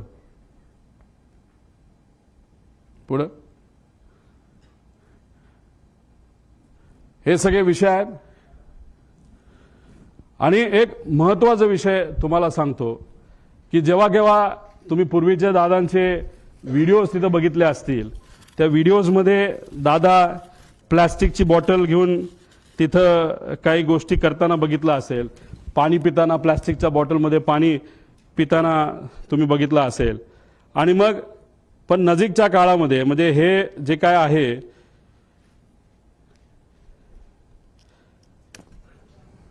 आता हे जे काय झालं ते झालं. ही गोष्ट कदाचित दादांच्या मनामध्ये असावी की कधीही काही होऊ शकतं. त्यामुळे गेल्या काही महिन्यांमध्ये दादा प्लॅस्टिक बॉटलवरनं दादा अशा बॉटलमध्ये त्या ठिकाणी आले होते. का आले होते, कशामुळे आले होते, ह्याच्यात काय करू शकता येत नाही. म्हणून तुमचे नजीकच्या काळामधले काही महिन्यातले जर तुम्ही त्यांचे व्हिडिओज बघितले, मागे सिक्युरिटीचा अधिकारी असतो उभा, तो सुद्धा त्यांचा विश्वासू, त्याच्या हातामध्ये काचेची बाटली असते आणि ती काचेची बाटली अशीच नसते, ती बऱ्याच वेळा चेक केलं जातं आणि त्यानंतर त्यांच्या हातामध्ये ती बाटली असायची. मग दादा प्लॅस्टिक बाटलीवरनं दादा या बाटलीवर का आले असाही प्रश्न पडतो. जेव्हा माझ्या एका मित्राली हेलिकॉप्टर घेतलं होतं, मी दादांना सांगत होतो, दादा माझ्या मित्राला एक हेलिकॉप्टर घेतलंय. म्हणलं चांगला आहे, तो तुझा विश्वासू आहे का? म्हणलं हो आहे. मग त्याचंच हेलिकॉप्टर तू वापर, बाहेरून तू घेऊ नको. आम्ही आत्ताच्या काळामध्ये बरंच काही वेगळं ऐकलेलं आहे. आता ह्याच्यातून ते मला काय सांगण्याचा प्रयत्न करत होते मला तर ते काय माहीत नाही. दादानी त्यांच्या काही जवळच्या लोकांना, ज्यांची आर्थिक परिस्थिती बरी आहे, चांगला व्यवसाय आहे, त्यांना सांगितलं होतं की पुढच्या काही महिन्यांमध्ये तुम्हाला विमान घ्यावं लागेल आणि ते विमान तू घे, म्हणजे मला ते वापरता येईल. हे का ते काय बोलत होते, कसं काय, शेवटी आत्ता दादांबरोबर झालेले काय सगळे संभाषण हे तिथं माझ्या ध्यानामध्ये त्या ठिकाणी एका टेपसारखे तिथं पळत आहेत, जात आहेत. त्यामुळे काचेच्या बाटलीपासून पार विमान स्वतःचं त्या ठिकाणी असावं, ह्या सगळ्या गोष्टी त्यांच्या मनामध्ये का होत्या हे आज तरी आपल्या सगळ्यांना त्या ठिकाणी विचारता येणार नाही. फक्त एवढंच आहे, माझा काका, आमचे नेते, आमचे दादा आज आमच्या सर्वांच्या मध्ये नाही आहेत. पण ते का नाहीत, कशामुळे झालं, कुणी केलं, जर केलं असेल तर कसं घडलं, का केलं गेलं, याची माहिती मला नाही तर अख्ख्या महाराष्ट्राला त्या ठिकाणी माहिती पाहिजे. कारण का आम्ही आमच्या दादाला, आमच्या काकाला आम्ही मिस करतो. आणि नक्कीच मी एक तुम्हाला सांगतो, जर अशा पद्धतीने आपण जर इन्व्हेस्टिगेशन केलं तर सत्यमेव जयते, आपल्याला विजय या रिसर्चच्या बाबतीत त्या नक्कीच त्याला यश आल्याशिवाय राहणार नाही, असं आमच्या सगळ्यांचं त्याच्यामध्ये मत आहे. त्यामुळे या रिलेटेड राजकीय कुठलाही प्रश्न आजच्या दिवशी तिथं घेतला जाणार नाही. राजकीय प्रश्नांबाबत आणि राजकीय विषयांबाबत 12 तारखेला कुठं आणि कशी प्रेस तिथं घेणार आहे याबद्दलची माहिती आज संध्याकाळी आपल्या सर्वांना सोशल मीडियाच्या माध्यमातून मी नक्कीच सांगेल. तुम्ही ठरवा, सगळ्यांना एकसाथ बोलायचं आहे का एक एक बोलणार आहे तर मला बोल.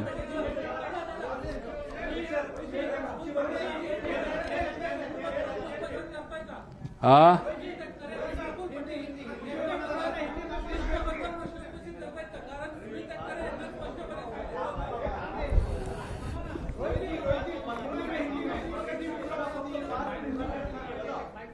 तुम्ही ठरवा.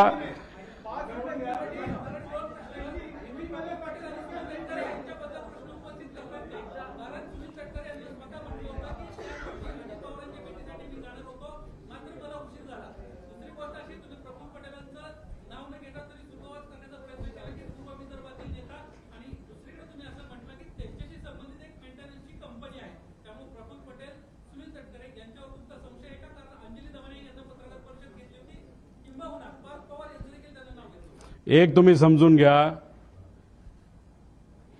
हा अपघात होता का घात होता असा प्रश्न तुम्ही केला तर आमची शंका, म्हणजे माझी आणि असंख्य महाराष्ट्रातल्या लोकांची शंका आहे की हा घात होता.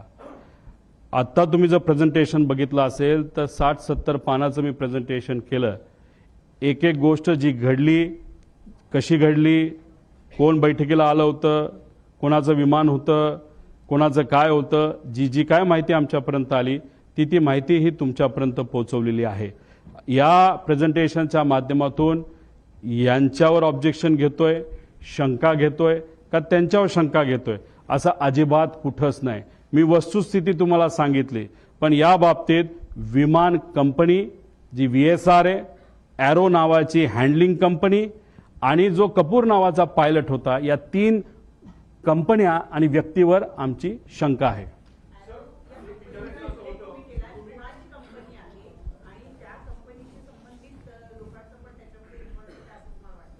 या पुऱ्या डिस्कशनमध्ये तुम्ही बघितलं असेल, एरो नावाच्या कंपनीने VSRचं हे विमान हायर केलं होतं. ते सरकारी GR प्रमाणे केलं होतं. साई आणि एरो या 2 कंपन्या यांनाच तिथं कॉन्ट्रॅक्ट दिलेला आहे की VIPंना विमान देण्याचं. आणि मग 15 ते 31 तारखेपर्यंत एरोची जबाबदारी त्याच्यामध्ये होती. एरोने ते बुकिंग केलं होतं. तो कोण पवार का कोण नावाचा जो माणूस आहे तो हँडलर आहे, तो एरोचा हँडलर आहे. त्यांनी सांगितलं होतं की व्हिजिबिलिटी ऑल ओके, म्हणजे कुठे ते मिसरिप्रेझेंटेशन झालं. ती कंपनी कोणाची कशी अजूनपर्यंत मला तरी काय माहिती मिळालेली नाही, पण बऱ्याच राज्यामध्ये आज जे कुठले सत्तेत आहेत त्या राज्यांबरोबर ती कंपनी काम करते असं मात्र त्या ठिकाणी आम्हाला कळालेलं. म्हणजे बऱ्याच मोठ्या लोकांचा त्यांचा संपर्क नाही तर ओळख असावी असं वाटतंय. सर, तुम्ही म्हणालात की सीआयडी ही कॉम्पिटंट एजन्सी नाही या प्रोब करता. तुम्ही ह्याच्यात हायकोर्ट और सुप्रीम कोर्ट मॉनिटर्ड प्रोबची स्पेसिफिक डिमांड करताय का? डीजीसीएवर आमचा विश्वास आहे, पण हे बघा एक तुम्ही समजून घ्या, सरकारवर आमचं ॲलिगेशन नाही, कोणावर ॲलिगेशन नाही, पण ज्या गोष्टी घडल्या असाव्यात अशा पद्धतीने काय गोष्टी झाल्या असाव्यात या पद्धतीची आमची शंका आहे.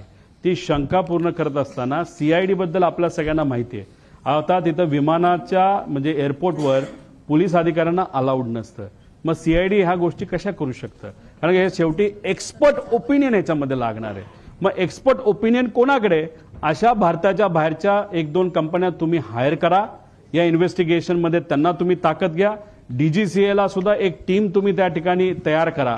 आणि अजून एक गोष्ट, ब्लॅक बॉक्स जेव्हा तुम्ही त्याचा अभ्यास कराल त्याचं जे पूर्ण रेकॉर्डिंग आहे, कारण गुजरातला जो ऍक्सिडेंट झाला त्याचं पूर्ण रेकॉर्डिंग पब्लिककडे मिळालेलं नाही, सिलेक्टेड गोष्टींचं रेकॉर्डिंग बाहेर आलेलं आहे. आमची मागणी आहे ब्लॅक बॉक्स मधलं जे कुठलं तिथं रेकॉर्डिंग आहे जे पूर्णपणे परिवारातल्या एका व्यक्तीला नाहीतर काही ठराविक लोकांना एक्सपर्ट बरोबर ते बघण्याची संधी सरकारकडनं त्याच्यामध्ये देण्यात यावी. आणि त्याच्याच बरोबर जे काही डिव्हाइसेस नाहीतर जी काही तिथं इक्विपमेंट्स होती त्याची जी मुवमेंट असेल ती सुद्धा आम्ही एखाद्या तज्ज्ञाकडनं त्या ठिकाणी त्याचा अभ्यास करू. त्यामुळे सीआयडीवर आम्ही आक्षेप घेत नाही, पण कधी कधी काय होतं, एका एजन्सीचं नाव दिल्यानंतर सामान्य लोकांना असं वाटतं अरे सीआयडी का बघते, कारण का एका मोठ्या सिरियलचं नाव सीआयडी होतं तर लोकांना वाटतं लय भारी काम, ते चांगलंच काम करतात. पण या टिपिकल घटनेबद्दल ते चांगलं काम करतील कारण का हे त्यांचं एक्सपर्टीज नाही. म्हणून जे एक्सपर्ट आहेत, डॉक्टर जर हृदयाचा असेल तर हृदयाच्याच डॉक्टरकडे जावं लागतं, डोळ्याच्या डॉक्टरकडे जाऊन चालत नाही असं आमचं मत आहे. गेल्या 10 दिवसामध्ये तुम्ही सांगितल्याप्रमाणे गेल्या 10 दिवसामध्ये फक्त सीसीटीव्ही चेक करतायत, ते सुद्धा एअरपोर्टवरचेच. त्यामुळे कुठेतरी सरकार सुद्धा या चौकशीच्या घेऱ्यामध्ये आहे की या सगळ्या जी दुर्घटना झालेली आहे त्या दुर्घटनेमध्ये सरकार सुद्धा चौकशी पूर्णपणे लवकरात लवकर करावी याच्यापासून दूर पळतंय. कुठेतरी काही प्रमाणात राजकीय दृष्टिकोनातून नाही पण व्यावहारिक दृष्टिकोनातून कंपनीकडनं काही गोष्टी दाबण्यात येतात असं आमचं त्याच्यामध्ये मत आहे. सीसीटीव्ही फुटेज मुंबई एअरपोर्टचं अजूनपर्यंत घेतलं असं मला वाटत नाही. त्यांनी कुठलं एअरपोर्टचं घेतलं तर बारामती एअरपोर्टचं घेतलेलं आहे. अतिशय स्लो पद्धतीचा इन्व्हेस्टिगेशन हे दुर्दैवाने आता चालू आहे असं आपल्याला म्हणावं लागेल. आतापर्यंत बऱ्यापैकी कन्क्लुजन व्हायला पाहिजे होतं.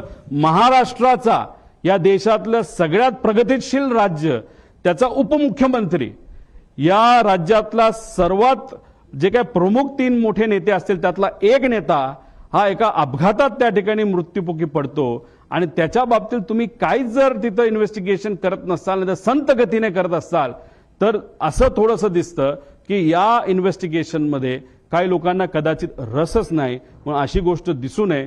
मॅन्युप्युलेशन होण्यापूर्वी आणि मॅनेज होण्यापूर्वी इन्व्हेस्टिगेशन पूर्ण झालं पाहिजे. 2023 सारखं जर झालं तर हे फार घातक ठरेल. दुसरी गोष्ट, VSRचे सगळे कॉन्ट्रॅक्ट कॅन्सल करण्यात यावे.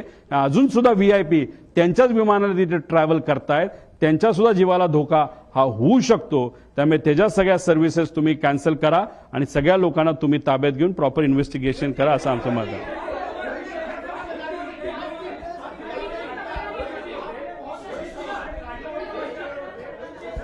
या बाबतीतलं माझ्याकडनं एक पत्र हे नक्कीच आम्ही दिल्लीला DGCAला त्या ठिकाणी देऊ, मंत्री महोदयांना देऊ आणि एक विनंती करू की ज्यांच्या कोणाकडे इन्व्हेस्टिगेशन आहे म्हणजे CID करत असलं ते अथॉरिटी ही वेगळी आहे, त्यांना सांगून इंटरनॅशनल लेवलच्या काही कंपन्या आपल्याला घेता येतात का हे त्या ठिकाणी आपल्याला बघावं लागेल. आणि आज आम्हाला असं कळतंय की अजितदादांच्या पक्षाकडनं सुप्रियाताई आपलं सुनेत्रा वहिनी काकींच्या मार्गदर्शनाखाली अमोल मिटकरी आणि काही ठोंबरेताई आणि काही लोक बाबा पाटील हे सगळे CM साहेबांना भेटले होते.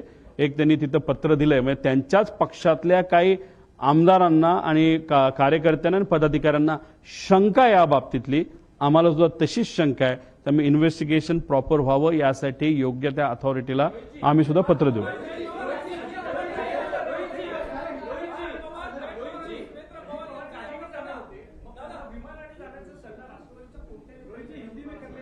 मगाशी तुम्हाला सगळं मी त्या ठिकाणी सांगितलेलं आहे. कुणी काही सल्ला वगैरे त्या ठिकाणी दिला नसेल, पण लेट का झालं हे फक्त मी तुम्हा सर्वांना सांगितलं. तुम्ही सगळेच एक साथ बोलता, मला कसं कळणार आहे?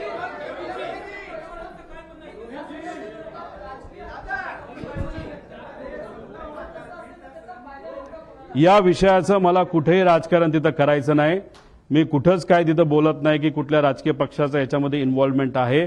याच्यामध्ये नक्कीच घात झाला एवढं मात्र त्या ठिकाणी मी म्हणतो.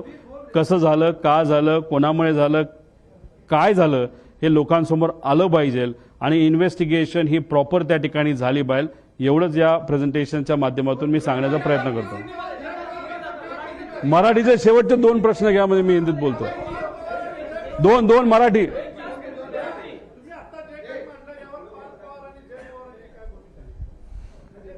त्यांच्याशी बेसिक चर्चा करत असताना काही प्रमाणात त्यांना सुद्धा शंका आहे आणि शंका असल्यामुळे अमोल मिटकरी गेले ना सीएम कडे. त्यांच्याच पक्षातले आमदार आणि कार्यकर्ते, मग ते का गेले असतील? शंका असल्याशिवाय ते जाणार नाही. त्यांना शंका आहे, माझ्याकडे मला पण शंका आहे. थोडा मी अभ्यास जास्त केलेला आहे, तो मात्र तुमच्या समोर सगळ्यांसमोर तिथे दिलेला आहे.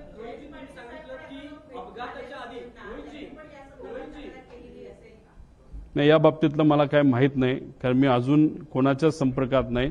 तुम्ही सर्वजण अभ्यासू पत्रकार असल्यामुळे चांगलं प्रेझेंटेशन व्हावं यासाठी मी प्रेझेंटेशनकडेच जास्त लक्ष देऊन होतो.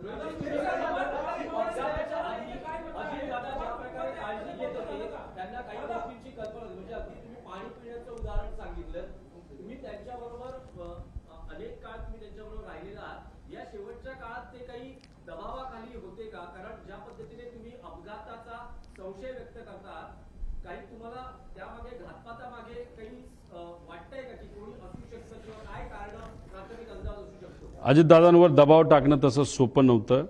लढवया नेता त्याच्यामध्ये होते ते, पण काळजी नक्कीच ते तिथं घेत होते. मी फक्त एक उदाहरण सांगितलं, त्याच्या मागचं कारण मला माहीत नाही. प्लॅस्टिकच्या बॉटलमध्ये टॅम्परिंग होऊ शकतं, त्या पाण्यामध्ये काही मिक्स केलं जाऊ शकतं, म्हणून त्यांनी ती बॉटल प्लास्टिकवरनं ग्लास बॉटलकडे ते तिथं वळले. हेलिकॉप्टरच्या बाबतीत मी माझा स्वतःचा अनुभव तुम्हाला तिथं सांगितला. म्हणजे काळजी कुठं ना कुठे ती त्या ठिकाणी ती होती. पाण्याच्या बाबतीत त्यांनी ॲक्शन नक्कीच तिथं घेतली. जर त्यांच्या मनामध्ये विमानाच्या बाबतीत सुद्धा जर शंका होती तर तिथं जर वेगळी ॲक्शन त्यांनी घेतली असती तर दादा आज आपल्याबरोबर असते.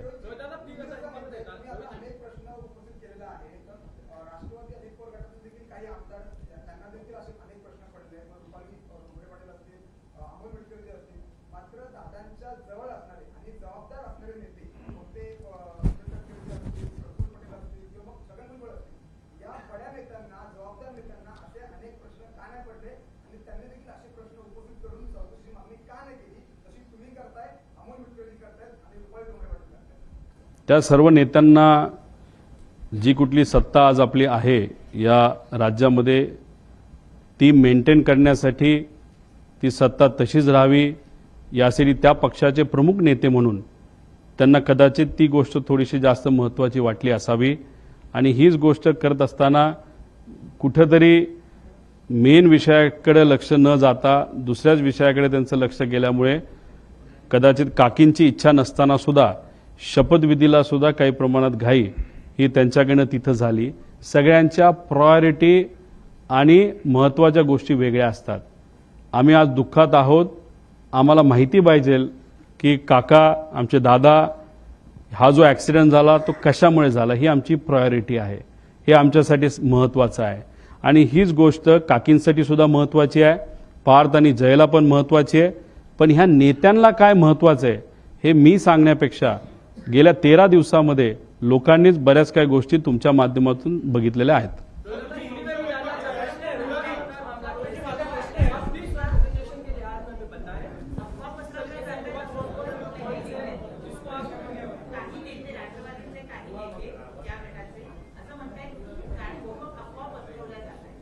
रोहित पवार एवढ्या मोठ्या कॅमेराच्या संख्येसमोर आणि एवढ्या अभ्यासू मराठी पत्रकारांच्या समोर प्रेझेंटेशनच्या माध्यमातून काय गोष्टी जर पुढे त्या ठिकाणी सांगत असतील तर ह्याला अफवा म्हणत नाही, ह्याला रोकटोक प्रेस कॉन्फरन्स त्या ठिकाणी म्हणतात.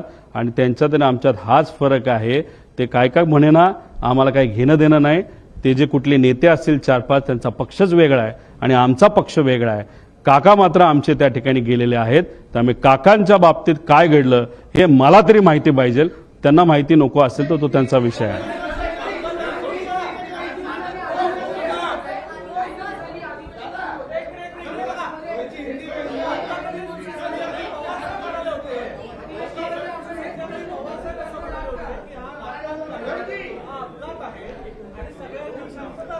आज थांबा, प्रश्न आहे. पवार साहेबांनी सांगितलं की घातपात नाही, अपघात आहे, काही गोष्टी आपल्या हातात नसतात, सर्वांनी शांतता राखावी. तर पवार साहेबांच्या म्हणण्यापासून वेगळा असं तुम्ही अभ्यास केला म्हणून हे म्हणणं झालंय का? नंबर 1. नंबर 2, तुम्ही जसं आता सांगितलं की जय आणि पास याची तुमची प्राथमिक चर्चा झाली. हे जे काही प्रेझेंटेशन तुम्ही केलं ते पवार साहेबांना दाखवायचं आहे का? आणि ते दाखवून नंतर आता तुम्ही प्रेस कॉन्फरन्स घेताय. साहेबांनी जे कुठलं स्टेटमेंट त्या ठिकाणी दिलं ते 28 तारखेला माझ्या अंदाजाने 12-1च्या दरम्यान तिथे दिलं असेल. काय असेल ते म्हणजे 6-7 तास झाले होते. मी 13 दिवसानंतर बोलतोय. 6 तासामध्ये आपल्याला किती कळतं आणि अंदाज काय असतात. आणि दुसऱ्या दिवशी लाखो लोक हे बारामतीमध्ये तिथे येणार होते. अर्धवट माहितीवर एखादं स्टेटमेंट मोठ्या नेत्याकडनं जर चुकीचं गेलं आणि त्याच्यावर जर लोकांनी वेगळी भूमिका घेतली तर मग जो महत्त्वाचा दिवस असतो तो दुःखाचा दिवस असतो पण महत्त्वाचा असतो. लाखो लोक वेगळं काहीतरी तिथं निर्णय घेऊ शकतात. हे एवढी मॅच्युरिटी आणि एवढा अभ्यास पवार साहेबांचा नक्कीच त्या ठिकाणी आहे. 6 तासामध्ये एखादं स्टेटमेंट देणं, 13 दिवसामध्ये स्टेटमेंट देणं याच्यामध्ये नक्कीच त्याच्यामध्ये फरक आहे. काल पवार साहेबांशी मी बोलणार होतो पण तब्येतीचं कारण असल्यामुळे त्या ठिकाणी मला त्यांना ते प्रेझेंटेशन दाखवता आलं नाही. आणि दुसरी गोष्ट तुम्हाला सांगतो की रोहित पवारने आजपर्यंत जे काही मीडियामध्ये स्टेटमेंट दिलेले आहेत, जे काही प्रेस कॉन्फरन्सेस घेतलेले आहेत, याच्यामध्ये मी कोणाची परवानगी त्याच्यामध्ये घेतलेली नाही. विचाराचा पक्का असल्यामुळे पवार साहेबांच्या मनामध्ये काय याचा अंदाज असल्यामुळे आजपर्यंत गेल्या 7 ते 8 वर्षामध्ये माझ्या प्रेझेंटेशन, माझ्या वागण्यावरनं, माझ्या बोलण्यावरनं मी कुठेही तिथं चूक नाही तर कॉन्ट्रोवर्सी केली नाही. त्यामुळे पवार साहेबांना माहीत होतं, टीव्हीवर सातत्याने येत होतं.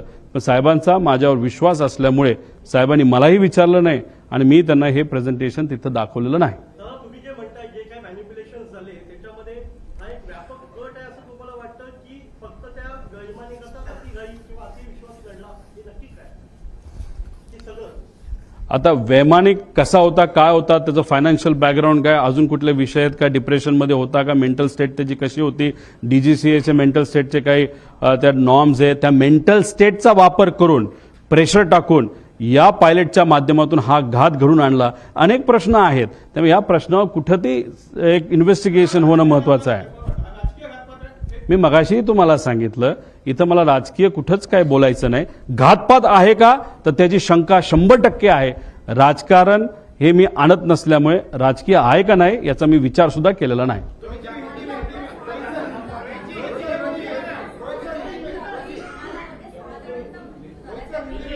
तो 6चा जो आकडा होता तो चुकीचा होता. त्याच्यामध्ये कॅल्क्युलेशनमध्ये चूक झाली.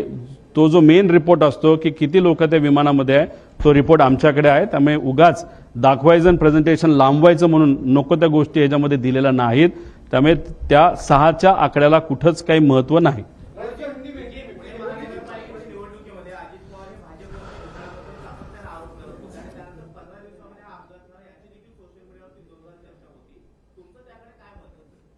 राजकीय या घटनेबद्दल राजकीय भूमिकेतून मी कुठंच तिथं त्या ठिकाणी बोलणार नाही. बोलायचं झालं तर फाईल वगैरे या बऱ्याच गोष्टी आपल्याला बोलता येईल पण त्याला काय अर्थ नाही. कारण सरकारमध्ये असणारे सर्व नेते जे आज सत्तेत आहेत त्यांची सुद्धा नक्कीच इच्छा असावी ही घटना घडली कशी आणि उद्या घडू नये याच्यासाठी सुद्धा त्यांनी काय करावं या बाबतीत लक्षात इथं घ्यावी. अभी हिंदी में अभी एक बहुत बड़े प्रेजेंटेशन के माध्यम से लोगों के सामने अजीत दादा पवार उनका जो एयरपोर्ट विमान का जो एक्सीडेंट हुआ था वो कैसे हुआ, कितने टाइम में हुआ, उसके कुछ टेक्निकल डिटेल्स वहां पे हमने दिए थे। अभी बहुत ज्यादा डिटेल में अभी बात नहीं कर पाऊंगा, लेकिन इसमें 3 विषय है।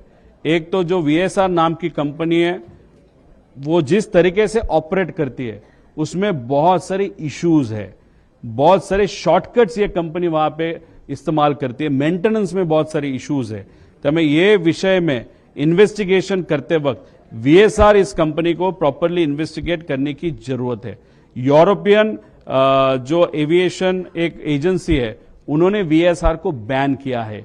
उनका जो भी ऑपरेटिंग लाइसेंस है यूरोप का, वो कैंसिल किया गया है और उस तरीके का नोटिस DGCA को भी दिया है। ये कब के एक्सीडेंट के लिए?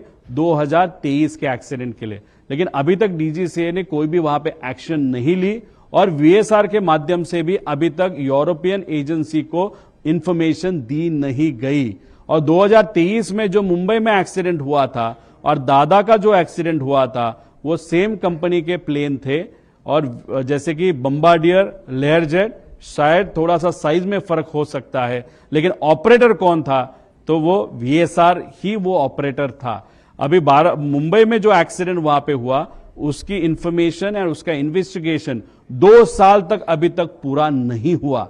अभी हमारी सरकार को विनती है कि वो इन्वेस्टिगेशन इमीडिएटली वहां पे बाहर आना इंपॉर्टेंट है। अजीत दादा का इन्वेस्टिगेशन भी जल्दी से जल्दी होना बहुत इंपॉर्टेंट है। 2023 का इन्वेस्टिगेशन अगर बहुत जल्दी होता था, उसमें से अगर त्रुटि या जो फ्लॉज है वो बाहर आते, तो शायद अजीत दादा का ये एक्सीडेंट नहीं होता था। वहां पे जो नेग्लिजेंस हुआ, इन्वेस्टिगेशन में जो नेग्लिजेंस हुआ, इसके कारण भी ये एक्सीडेंट हो सकता है। दूसरी बात, कपूर नाम के जो पायलट थे, जो मेन पायलट थे, उनके एक्सपीरियंस के बारे में, वो भी लेयर जेट एक्सपीरियंस के बारे में, उनका अगर अनुभव आप देखो, वहां पे अगर जो अल्कोहलिज्म का अनुभव है, उसके लिए बहुत सारे प्रूफ है। 3 साल उनका लाइसेंस, फ्लाइंग लाइसेंस वहां पे कैंसिल हुआ था। उनके बारे में बहुत सारी इंफॉर्मेशन, और जो VSR कंपनी का जो इंटरनल एक इंपॉर्टेंट ग्रुप है व्हाट्सएप का, उसमें से बहुत सारी ऐसी इंफॉर्मेशन मैंने आपके सामने लाई, जहां पे VK सिंह जो खुद मालिक है, वहां पे वहां कपूर जी को, या जो कपूर है या जो और बाकी पायलट्स है, वो कैसे दारू पीते हैं, कैसे मस्ती करते हैं, उसके बारे में कुछ इंफॉर्मेशन आप सबको वहां पे दी थी।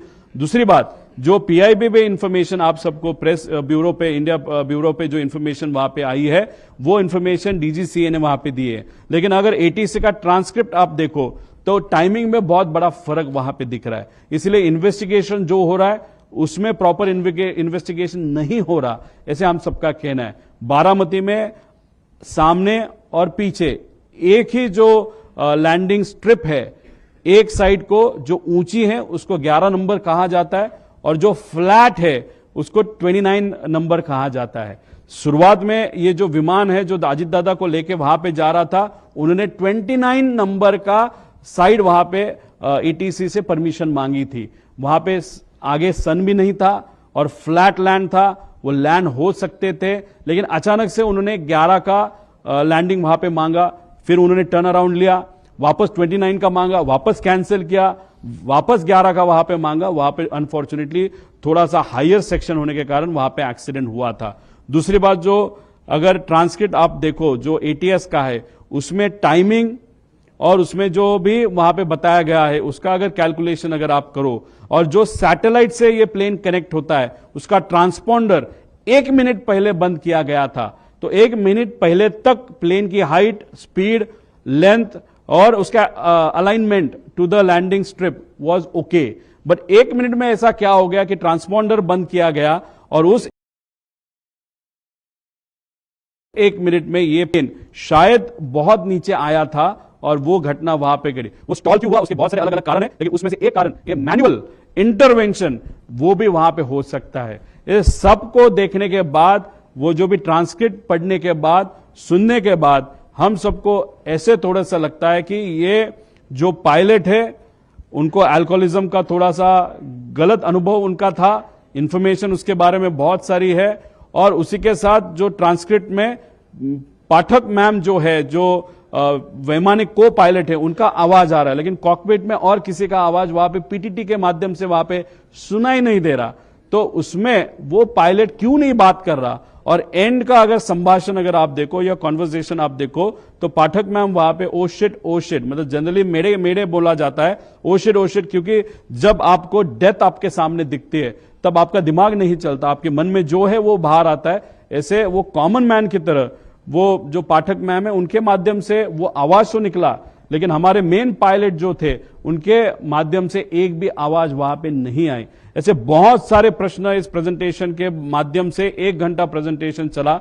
आप सबको ये प्रेजेंटेशन इंग्लिश में वहां पे और हिंदी में भी, मराठी तो है ही लेकिन इंग्लिश और हिंदी में भी आपको दिया जाएगा, वो आप देख सकते हो, उसको पढ़ सकते हो। देखो ये जो रिसर्च हमने किया, लिमिटेड रिसोर्सेस के साथ हमने ये इन्वेस्टिगेशन किया। हम पावर में नहीं है, लेकिन कॉन्टैक्ट योग्य पद्धति का इस्तेमाल करते हुए राइट कॉन्टैक्ट के माध्यम से जो जी इंफॉर्मेशन हमारे पास आई, क्योंकि लाडले काका थे, वो मेरे रिलेटिव थे, हमारे नेता थे और इस राज्य का बहुत बड़ा नेता इस एक्सीडेंट में वहां पे गुजर गया है। इसीलिए हम सबकी डिमांड है इन्वेस्टिगेशन प्रॉपर होना चाहिए। सीआईडी के माध्यम से इन्वेस्टिगेशन चलना है तो चलने दो, लेकिन it is not the right authority to do the investigation. Investigation करना है तो यूरोपियन, यूएस बेस्ड या फ्रांस या यूके बेस्ड ऐसे एजेंसी को वहां पे लाने की वहां पे जरूरत है। डिटेल इन्वेस्टिगेशन होने की वहां पे जरूरत है। और हम सबको ऐसे लगता है it was not an accident but it was planned accident, ऐसे हम सबको लगता है।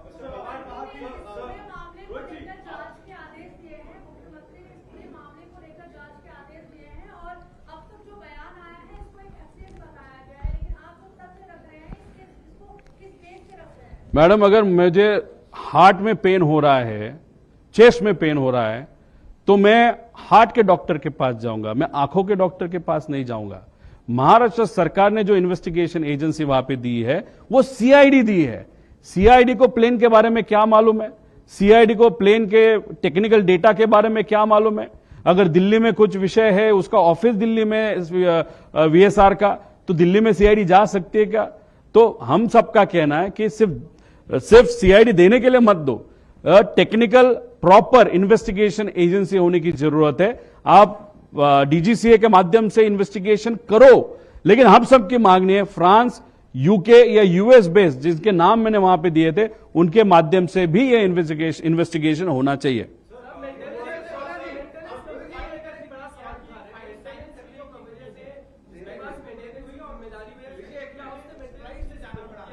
हंड्रेड 100% मेंटेनेंस के बारे में इस कंपनी के माध्यम से नेग्लिजेंस वहां पे हुआ है। इस कंट्री में सिर्फ 2 एमआरओज है और एक थर्ड एमआरओ जो है वो प्राइवेटली इस कंपनी का एमआरओ वहां पे था। अभी ये एमआरओ में कौन काम कर रहा था, ये जो वीएसआर है, लेकिन ये सिर्फ खुद के लिए ये एमआरओ इस्तेमाल करते थे। इसलिए वो मेंटेनेंस का क्वालिटी स्टाफ, ये स्टाफ कहां से आया है, कहां पे काम किया, क्या अनुभव है, ये सब कुछ जानने की जरूरत है। इसलिए ये पूरा जो चेन है, क्वालिटी का भी, पायलट का भी, और जो एक्स अधिकारी या पायलट इस कंपनी में जो काम करते थे उनको भी इन्वेस्टिगेट करके उनसे भी इंफॉर्मेशन निकालने की जरूरत है।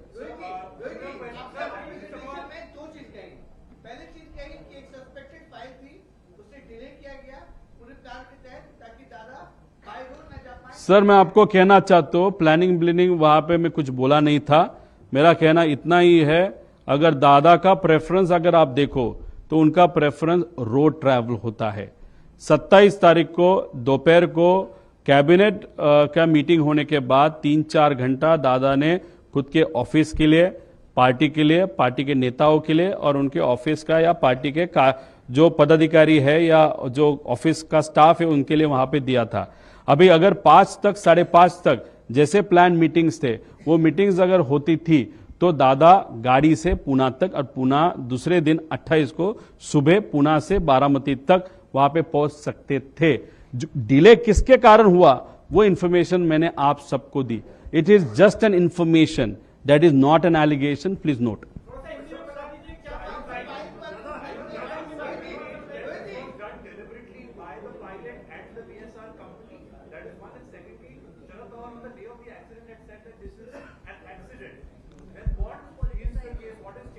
See, I am talking to you after 13 days. Whatever information I have got, I have shown it to you. I have not kept anything secret. I have shown everything to you. When Pawar Saab commented, he commented 6 to 7 hours after the accident. Till then, no information was there with him. The next day, he knew lakhs of people were going to come for the cremation. And if on no data, less data or incomplete data, if a big leader like Pawar Saab says something, and if it is wrong, and if something happens the other day, then in that process, common man would have got hurt. So looking at that, he must have stated that, and after 13 days, after going through all the papers and information what I have got, though I am not in power, but whatever information I have got, I have presented in front of you. I got little better time, but if I have got little more time, I may go in detail and get more information. But I am requesting the state government and the central government that you are in power, you have got all the resources. Please, before the papers get manipulated, you do the investigation. Yes, I am doubting VSR as the company, Arrow as the company, and looking at the history of the pilot. If you look at the interaction on the WhatsApp of the private group of that particular company, if you look at it, definitely looking at the past, you can doubt the pilot himself. The main pilot himself, I am not talking about the co-pilot, I am talking about the main pilot. Rohit ji, आप बोले कि बहुत सारे सवाल इसमें आपने doubt पैदा KIA, क्या मोटिव हो सकते हैं, कौन इसके पीछे हो सकता है, क्यों आपको डाउट हो रहा है इसमें? रोहित जी, आपने कहा कि अगर आज दादा होते तो दादा से मैं पूछ लेता, जब भी मुझे वो संधि मिलेगी बाद में बहुत सालों के बाद, तब मैं वहां पे पूछूंगा। ये बहुत अलग का सवाल है।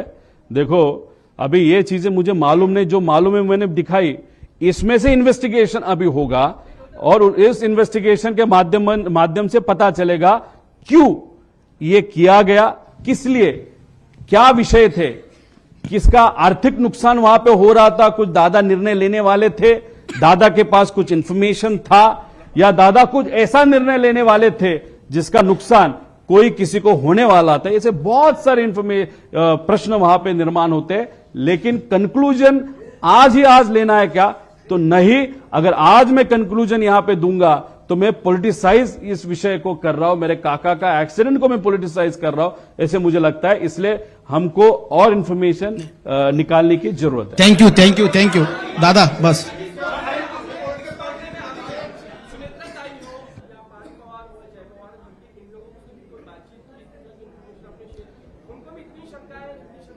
देखो, आज अमोल मिटकरी, बाबा पाटिल, फिर ठोमरे ताई और कुछ उनके जो पदाधिकारी, मुझे अमोल मिटकरी तो आमदार है, वो हमारे पक्ष के आमदार नहीं है, वो अजीत दादा के पक्ष के आमदार है।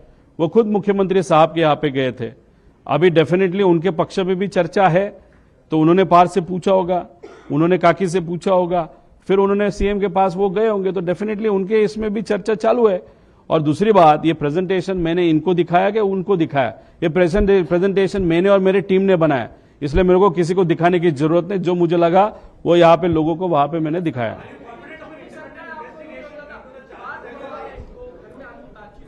जब भी वहां पे उनके साथ बातचीत हुई थी, थोड़े टाइम के लिए वहां पे हुई थी, उनके मन में भी इस बारे में थोड़ी शंका है, और उसके कारण ही उन्होंने उनके टीम के जो अमोल मिटकरी उनको बोला होगा कि जाके सीएम साहब से तू मिल ले।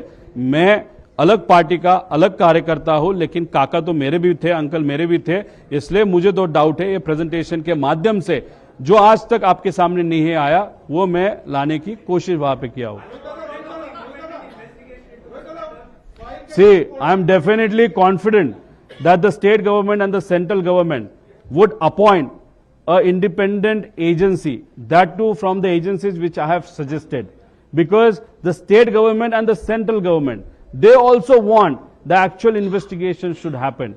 And if they really want the actual investigation to happen, they will do it through right authority like DGCA. Plus, as we are requesting them that please take an external agency also. I have that urge. So I am pretty sure the central government and the state government, because they are together in power. He's just my uncle, but for them, he was their partner. So for partners' benefit and to find out who actually did it and what exactly happened, they will definitely agree to my request. That is what I feel.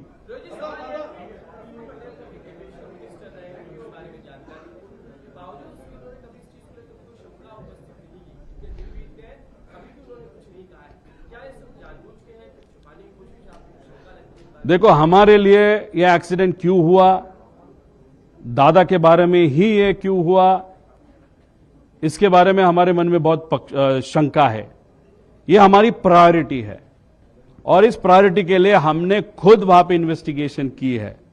अलग अलग लोगों की अलग अलग priority होती है। Investigation शायद उनकी प्रायोरिटी नहीं होगी, उनके लिए सत्ता में रहना वो प्रायोरिटी रहेगी। इसलिए उन्होंने जल्दी से जल्दी शपथ विधि, वो सुनेत्रा काकी को इच्छा न होते हुए भी जल्दी से जल्दी शपथ विधि कैसे हुए, उसके लिए उन्होंने वहां पे प्रयत्न किया।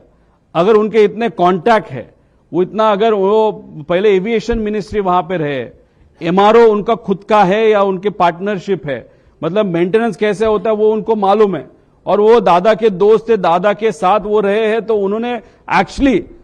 उन्होंने मेरे जगह पे प्रेजेंटेशन करने की जरूरत थी, लेकिन टटकरे साहब और पटेल साहब उन्होंने वो क्यों नहीं किया वो मुझे नहीं मालूम।